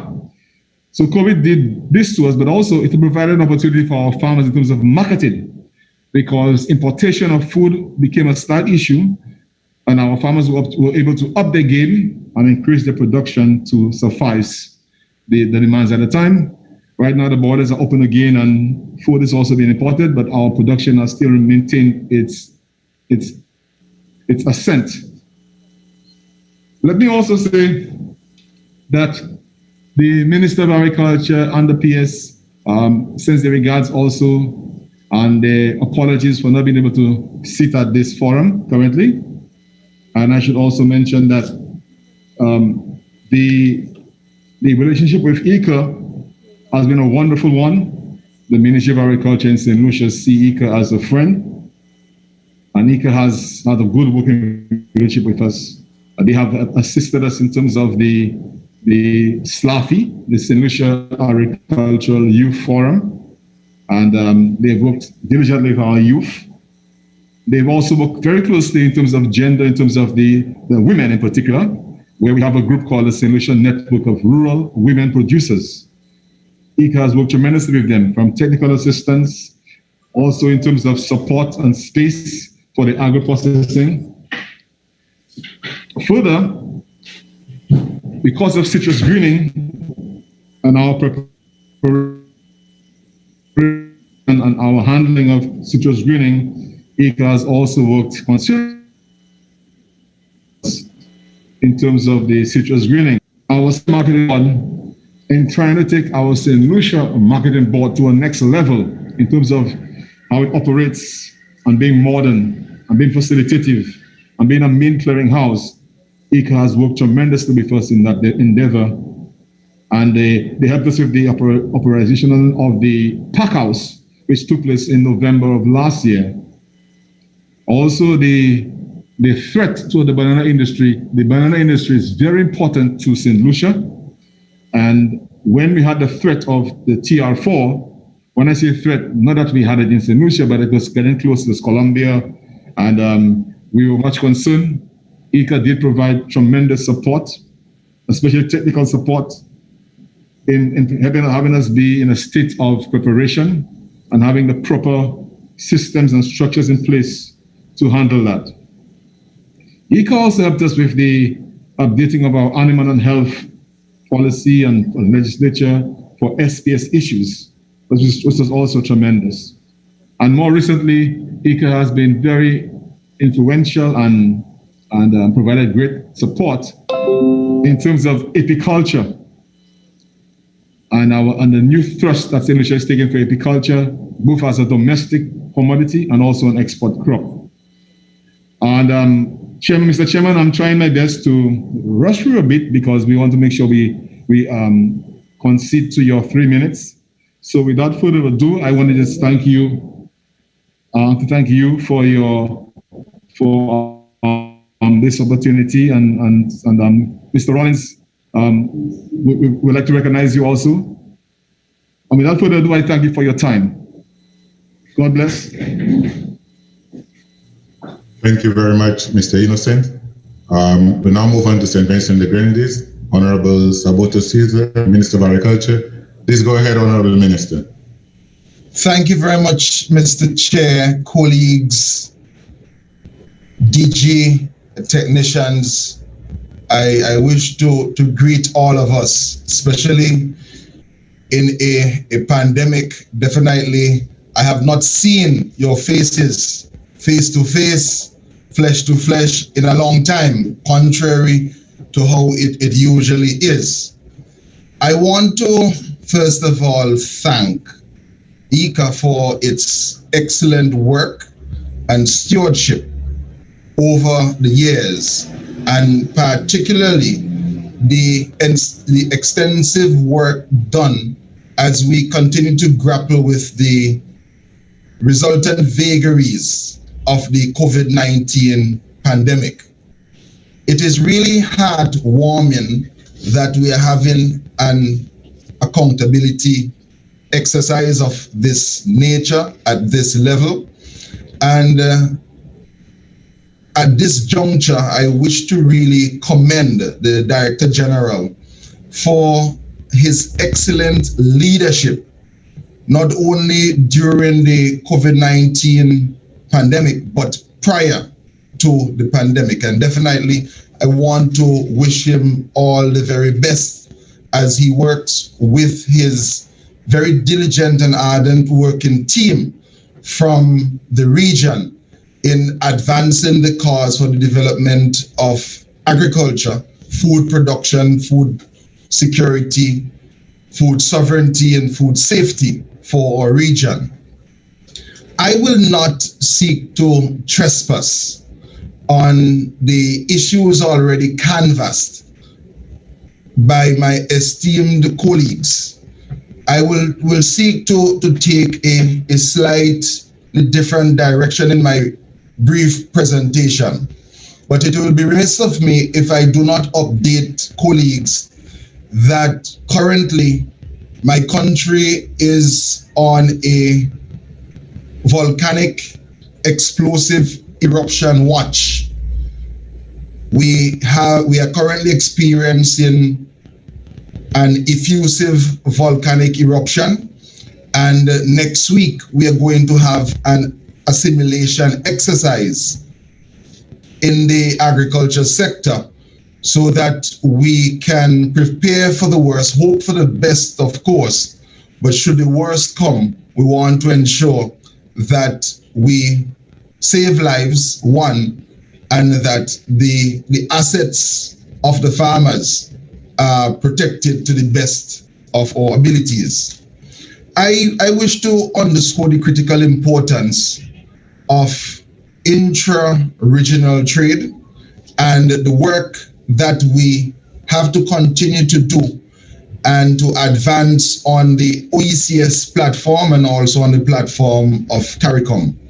I listened to the presentation from the Minister of Guyana and Dominica, and I am certain that my brother Clarence from Trinidad and Tobago, a very close working partner, trade partner with St. Vincent and the Grenadines, that we share the same vision, that we have to ensure that there are greater livelihoods opportunities for the producers within the member states of CARICOM and the OECS, the sub-region.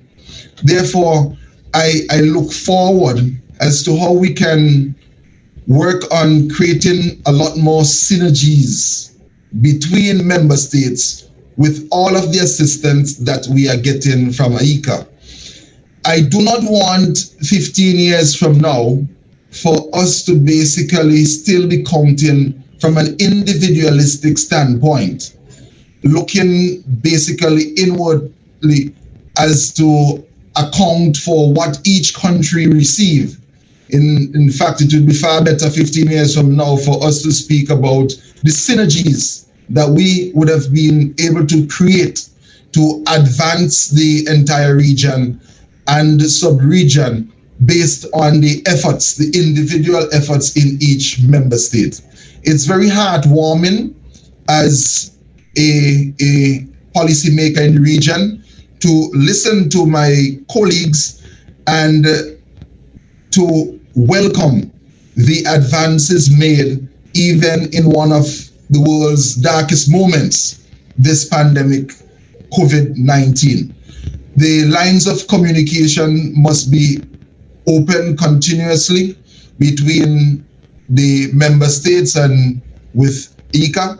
And I really want to, in closing, thank you again as an organization for the excellent work that you continue to do.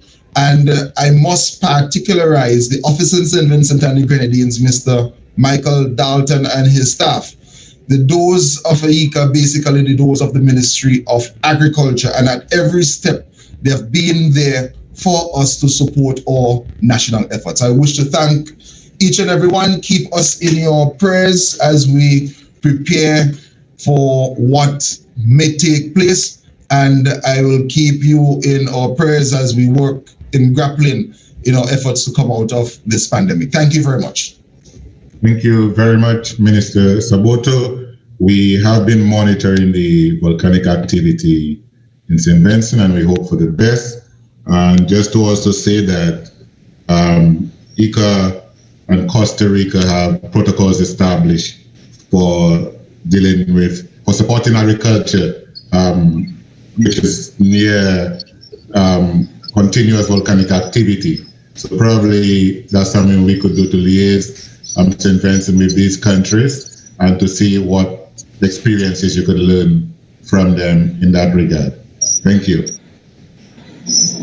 We now move on to the Republic of Suriname. I'd like to call on Honorable Hamadan Suidin, the Minister of Agriculture. Honorable Minister, please go ahead with your remarks. Thank you, Mr. Moderator, Dr. Kutelis, for the opportunity. Let me first recognize my colleague ministers of agriculture from across the region, Assistant Secretary General of CARICOM, Mr. Joseph Cox, Director General of ICA, Dr. Manuel Otero, heads of other regional organizations, ICA staff, other invited guests. Good morning. I would like to thank you on behalf of the government and people of Suriname for extending to us an invitation to participate in this meeting. Last year was indeed a very difficult year for us in Suriname. The COVID-19 pandemic has negatively impacted our country as it has others, causing declines in almost all macroeconomic indicators. Farmers and agribusinesses have been adversely affected, largely due to the restrictive health measures forced upon the nation in order to safeguard health and life.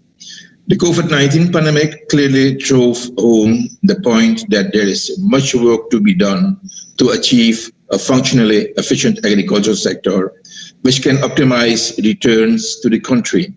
It is now painfully obvious that we need to strengthen investment in the sector with accessible terms of credit to farmers and other agripreneurs so they can invest consistently in modern technology and plant. We need to strengthen our agricultural resource capacity and provide adequate facilities and infrastructure for efficient service delivery to the sector. We must also strengthen our shipping arrangements to facilitate expanded capacity and faster delivery times and improved access to regional and extra-regional trading partners, while at the same time making a concerted effort, whether through bilateral or multilateral initiatives, to remove unnecessary barriers to trade. Agriculture remains a major priority sector to my country, and my government is actively seeking to increase private sector participation in the sector, especially in service delivery.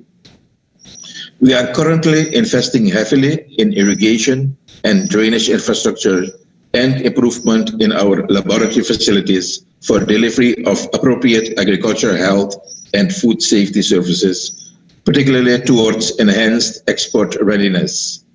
We are also investing in improvements to our agricultural information systems and in reducing the vulnerability of the sector to climate change and other agricultural and disaster risks. We are also actively seeking to reduce marginalization and to bring rural producers, particularly women and youth agro-processors, into mainstream production, marketing, and distribution channels as we view the facilitating of vertical integration in the sector and expanding the agro-industrial complex as the next logical step if we are to fully achieve maximization of benefits of the sector to country. ICA is playing a very important role in these highlighted initiatives, They are currently responsible for managing the execution of 2 IDB agricultural loan facilities and 1 EU grant facility, totaling $50 million on behalf of the government of Suriname. We are thankful for this level of trust and technical cooperation engagement with ICA. We also recognize that Suriname cannot do this alone due to its present status of a developing nation. We look forward to work closely with our CARICOM sister countries. As pertains to the Food Systems Summit planned by the United Nations later this year, I am supportive of ICA's approach in seeking a one hemispheric position on agriculture to present on behalf of all our nations. This would ensure the agriculture challenges of smaller developing states like those of CARICOM will considered and not get lost within the interest of the more powerful agricultural nations. We subscribe fully to the notion that our farmers and agro-processors need to be central focus of any global declaration on food systems. I thank you and look forward to a very fruitful dialogue. Thank you, Mr. Moderator. Thank you very much, Minister Soilin. We now move on to Trinidad and Tobago. Sorry for the long wait, Minister. Definitely the attention to agriculture is not lost. Honorable Minister Clarence Rambarat, please go ahead, Honorable Minister. Thank you very much, and thank you, Director General, for your leadership. I just want to remind you that we have utmost confidence in you and hope that you can carry on. My assessment of the post-COVID era is based on 4 things. One is that the region is going to face, the countries are going to face increased debts and budget deficits. And if you like Trinidad and Tobago, we've been running a budget deficit for several years. We would have to continue to do that. We'll experience slower growth, lower revenues, and we'd have shifting priorities. In relation to agriculture, I think the immediate challenges for us are 1, foreign exchange. We've just come out of a period, December into January, or maybe a little before that, of challenges in getting grain to the region. We've had to share some and do some work with Suriname and some of the other countries to reallocate shipments. And when we have issues with grain, it's going to affect meat, eggs, milk, and other products in the region. We have to be very careful about that. And it has to do with some of the other countries building their stocks and the difficulties in our vessels that have to be loaded, getting a berthing space and having to be set back. We've seen increases in cost of transportation, particularly shipping, sea shipping, based on the cost of fuel. But we've also seen that shipping containers have become very scarce, and that has led to delays in shipment. I think for us in Trinidad and Tobago, I've said there are 4 things that we need to focus on. And first is to consolidate our resources, given the reduced revenue profile, consolidate our resources, narrow our focus on those things that we must achieve to at least survive. We have to reshape the capacities within our ministries to deliver in a new environment. And we have to accelerate our projects on digital transformation, because we've seen in the COVID period what it means to be able to function using IT, going paperless, and being less reliant on people coming to an office or building to do a transaction. There are 10 areas I want to quickly summarize in relation to our relationship in Trinidad and Tobago with ICA. The animal welfare legislation was supported through a consultancy. Greg Rawlins was involved in the foundation of that. And we were able to pass at the end of the 5th year of our last parliament, we were able to pass that legislation. And it's a waiting proclamation. We were able, after 28 years, we've had a consultancy partly supported by ICA on fisheries legislation. It's lasted 28 years, and in 2020, I was able to lay that legislation in the parliament. We've We've collaborated on digital transformation. We've done an exercise in bringing together the research institutions in the country to create a virtual center of excellence in biotechnology. ICA has been involved in that. We've had some significant work on transformation of land management in the country, including agricultural land management. ICA has supported that. We've continued our work on food safety. The Grow Trinbago was mentioned, and that is the delivery of seed packages to 50,000 households across the country. And we estimate that led to the production of about 7.5 million pounds of vegetables, agri-produce. We collaborated on the Veggie Boxes program, putting fresh fruit and vegetables in the hands of the most vulnerable in the country. We delivered 35,000 boxes at an estimate of 3.2 million pounds of fruit, vegetables, and meat. ICA supported that. ICA has worked on community farming, on support for NGOs, and most recently, I've asked ICA for advice on the legislation that will allow us to use drones in agriculture. We've worked together on disaster risk management. And going forward, I want to say in the last budget, the Minister of Finance allocated 500 million TT dollars to focus on the long-term and medium-term objectives of agriculture. We were very grateful for that. And Trinidad continues to battle, like most countries, with COVID. And we look forward to continued cooperation, continued support, and the strength and vitality of our economies. Thank you very much. Thank you very much, Honorable Minister. I think I understand that Mr. Bailey has fixed his mic issues from Antigua and Barbuda. Mr. Bailey, are you there? Would you like to go ahead and say a few brief remarks?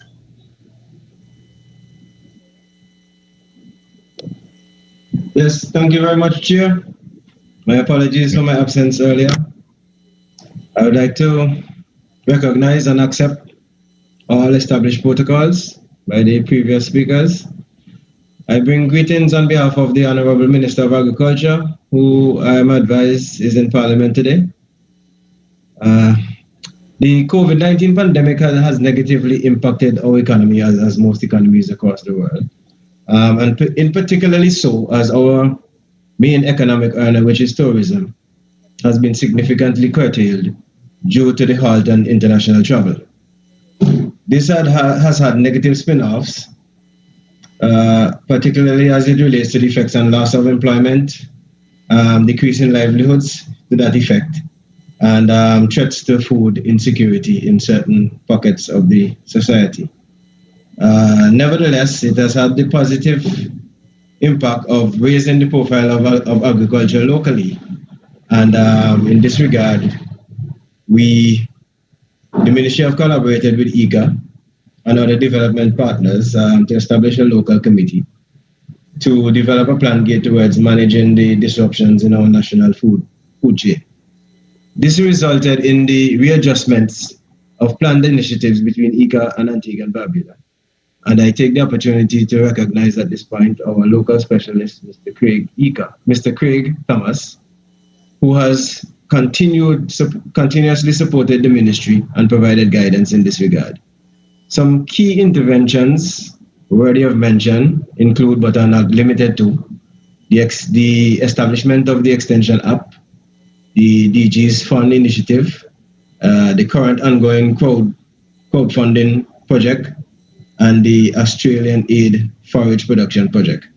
The Extension app project, which seeks essentially to improve the efficiency of communication between farmers and the Ministry of Agriculture, essentially seeks to improve this communication in an era where we have this social distancing protocol established among us. And in order to share information efficiently, this app has provided that particular service. The DG's Fund, which provided significant support to small farmers, crop and livestock, I may add, in providing key resources such as fencing, chemical application equipment, irrigation lines, etc., also provided a great and well-needed boost to the current ongoing crowdfunding project, which focuses on water use efficiency, is a very good complement to the government's initiative to expand and increase its surface water.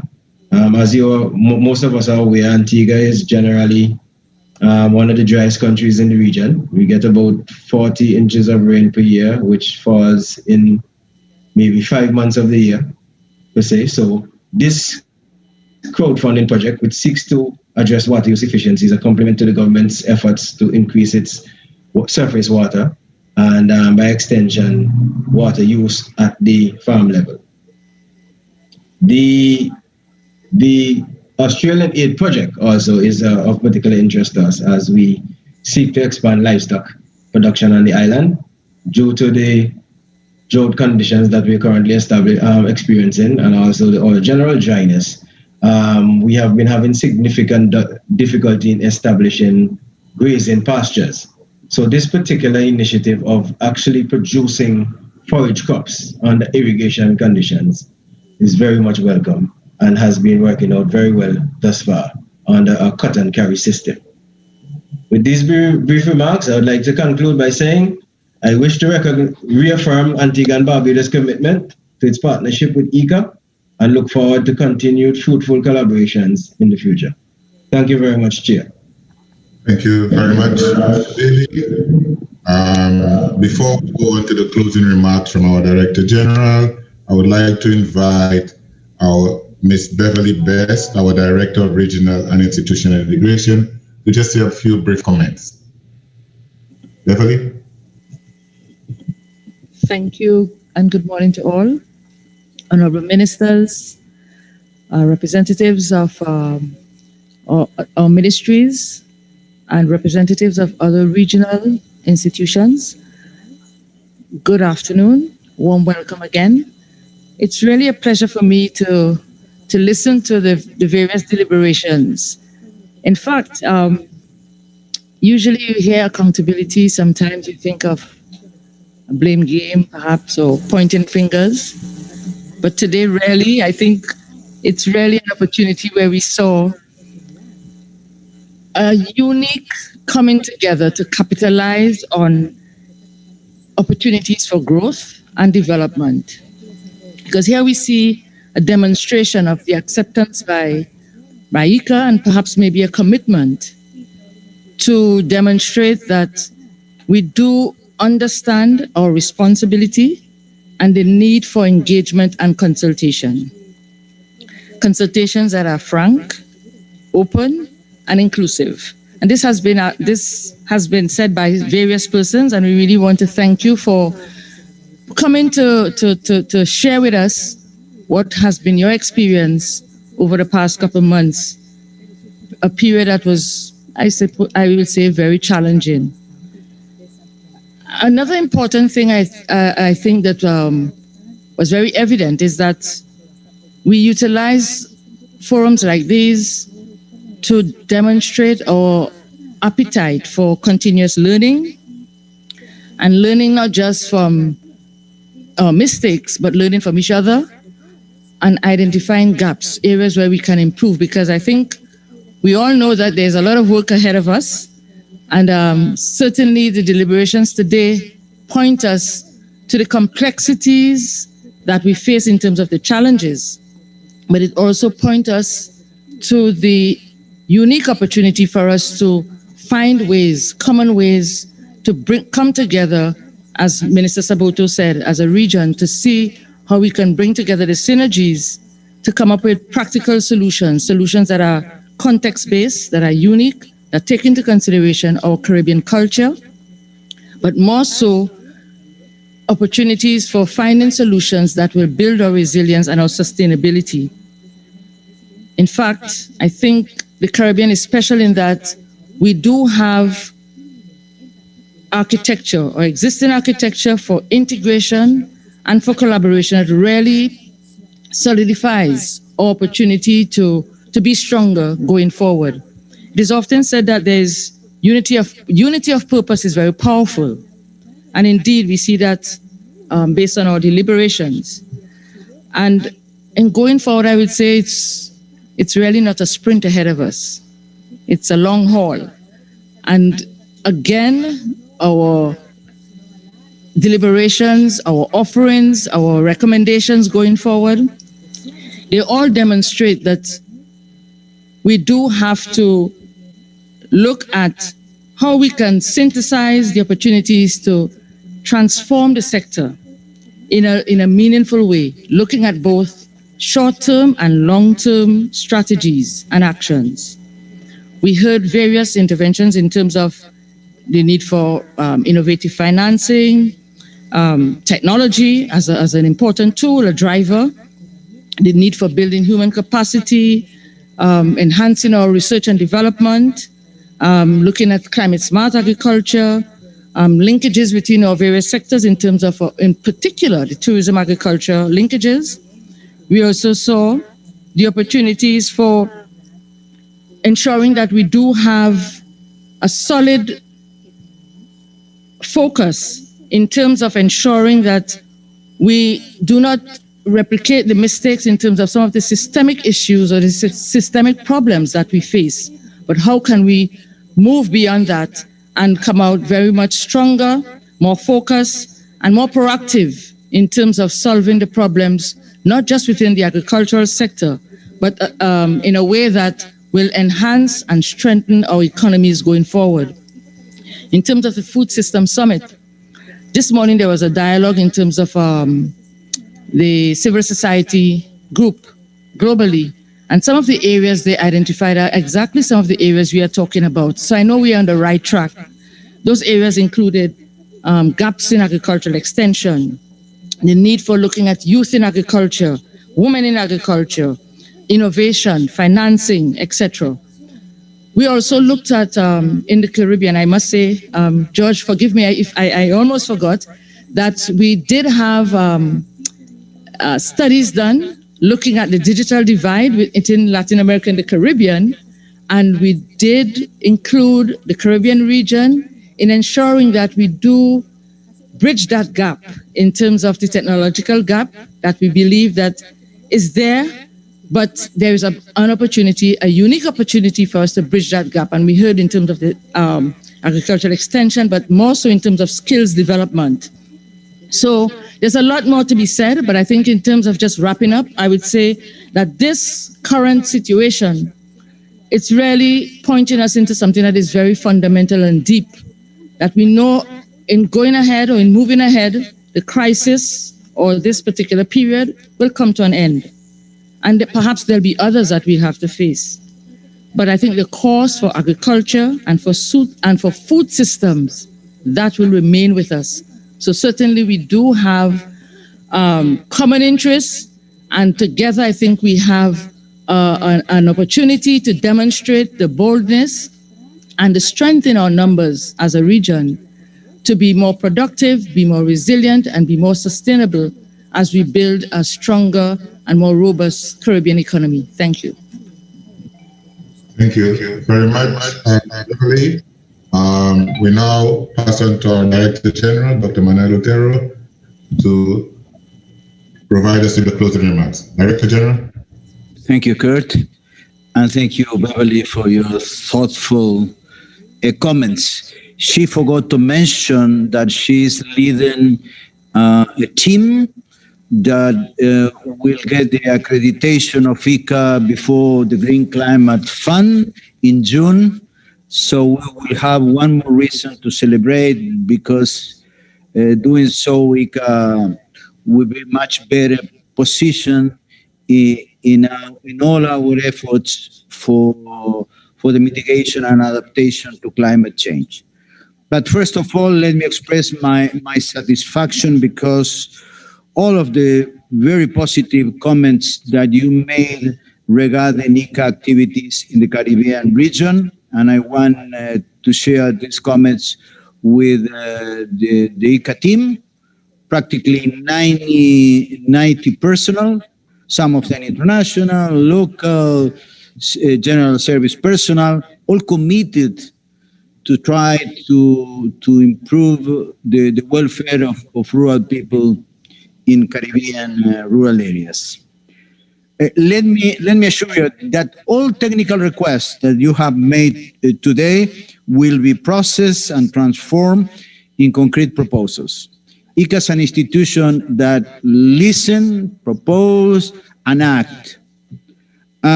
Some comments, one of them related with IT, seems to me that we should have to join efforts trying to strengthen food security in IT. It's a very important and strategic country, and we should have to join efforts trying to collaborate with the IT and government in such an important goal. Regarding the comment made by Minister Cesar Saboto, our prayers are with you. We will do whatever be necessary, and we're going to be close to the people of St. Vincent and the Grenadines, and with you, Minister, trying to cope with such a important time, and ICA will be close to you. I would like to take advantage and to thank the ministers of Guyana and Trinidad of Tobago with your active participations in TV and radio programs. Let me emphasize that ICA is a living organization, it's a learning organization. We are trying to adjust in a permanent way of our own mistakes. We are an open door institutions trying to enhance an array of strategic alliances. We are a bridge institutions trying to connect all different regions. And also, we are evolving, trying to be a public, an innovation hub, trying to link public with private in order to concrete in reality this concept of intelligent agriculture. It's an intelligent knowledge sector in which finally we have to empower farmers with this new technology. As some of the minister mentions, and also Beverly, we are 6 months off the summit. ICA is working in a very active way, and I would like, in a very humble way, to offer the possibility to convene a specific meeting to interchange ideas within the Caribbean region and afterwards with other regions in order to have a unified position. And in any event, ICA would like to be the voice of the Latin American and Caribbean countries in such an important summit. Having said that, once again, thank you very much for your support, and we commit the decisions to work with all the ministers, with all the farmers, and all the institutions that make possible all the transformation of the Caribbean agriculture and rural areas. Thank you very much. Thank you, Director General. Once again, honorable ministers, representatives, strategic partners, ICA staff, I thank you for your participation. And we will close with our Caribbean Farmers Anthem, and we look forward to continue our work with you. Please put on the anthem.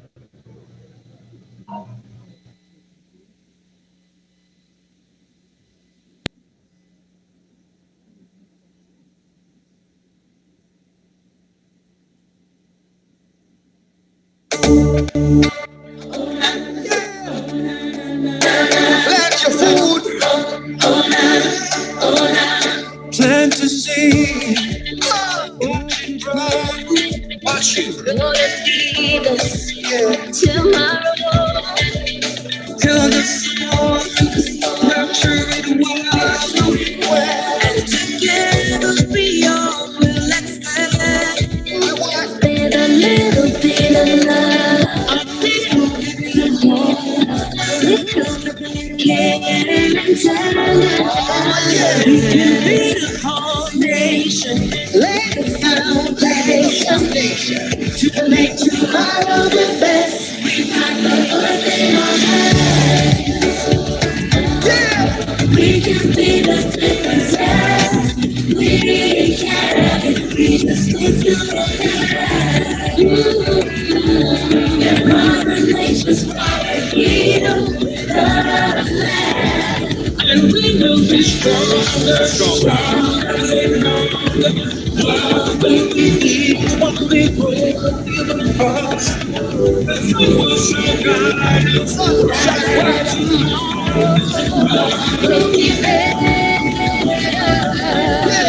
in the world of stars.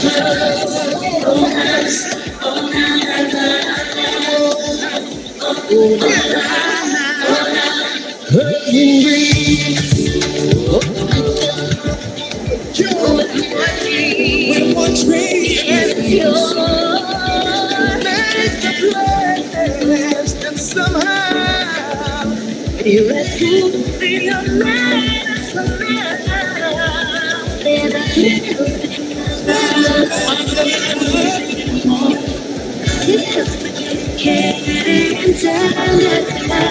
we can be the foundation, lay the foundation to make tomorrow the best. We got it. We can be the difference. Yes, we can. It's morning. And motivation, our hero.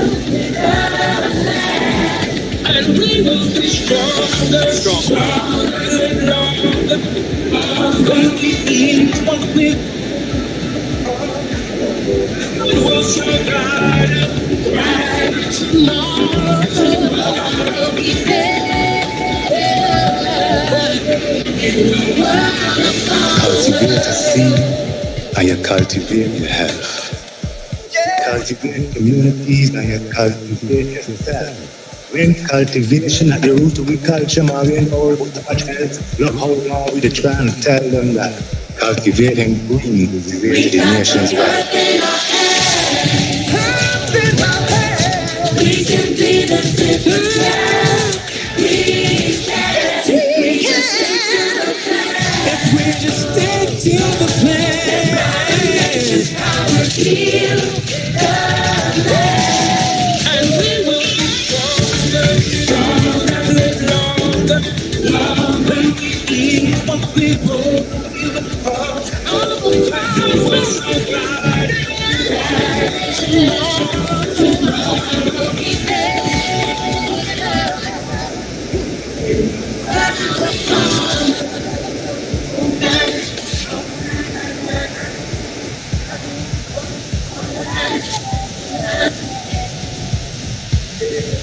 Sing it with me. in the world of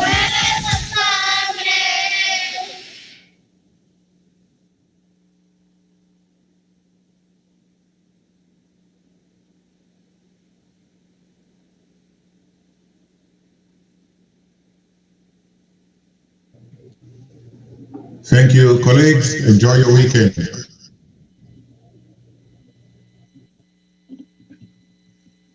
Thank you, everyone.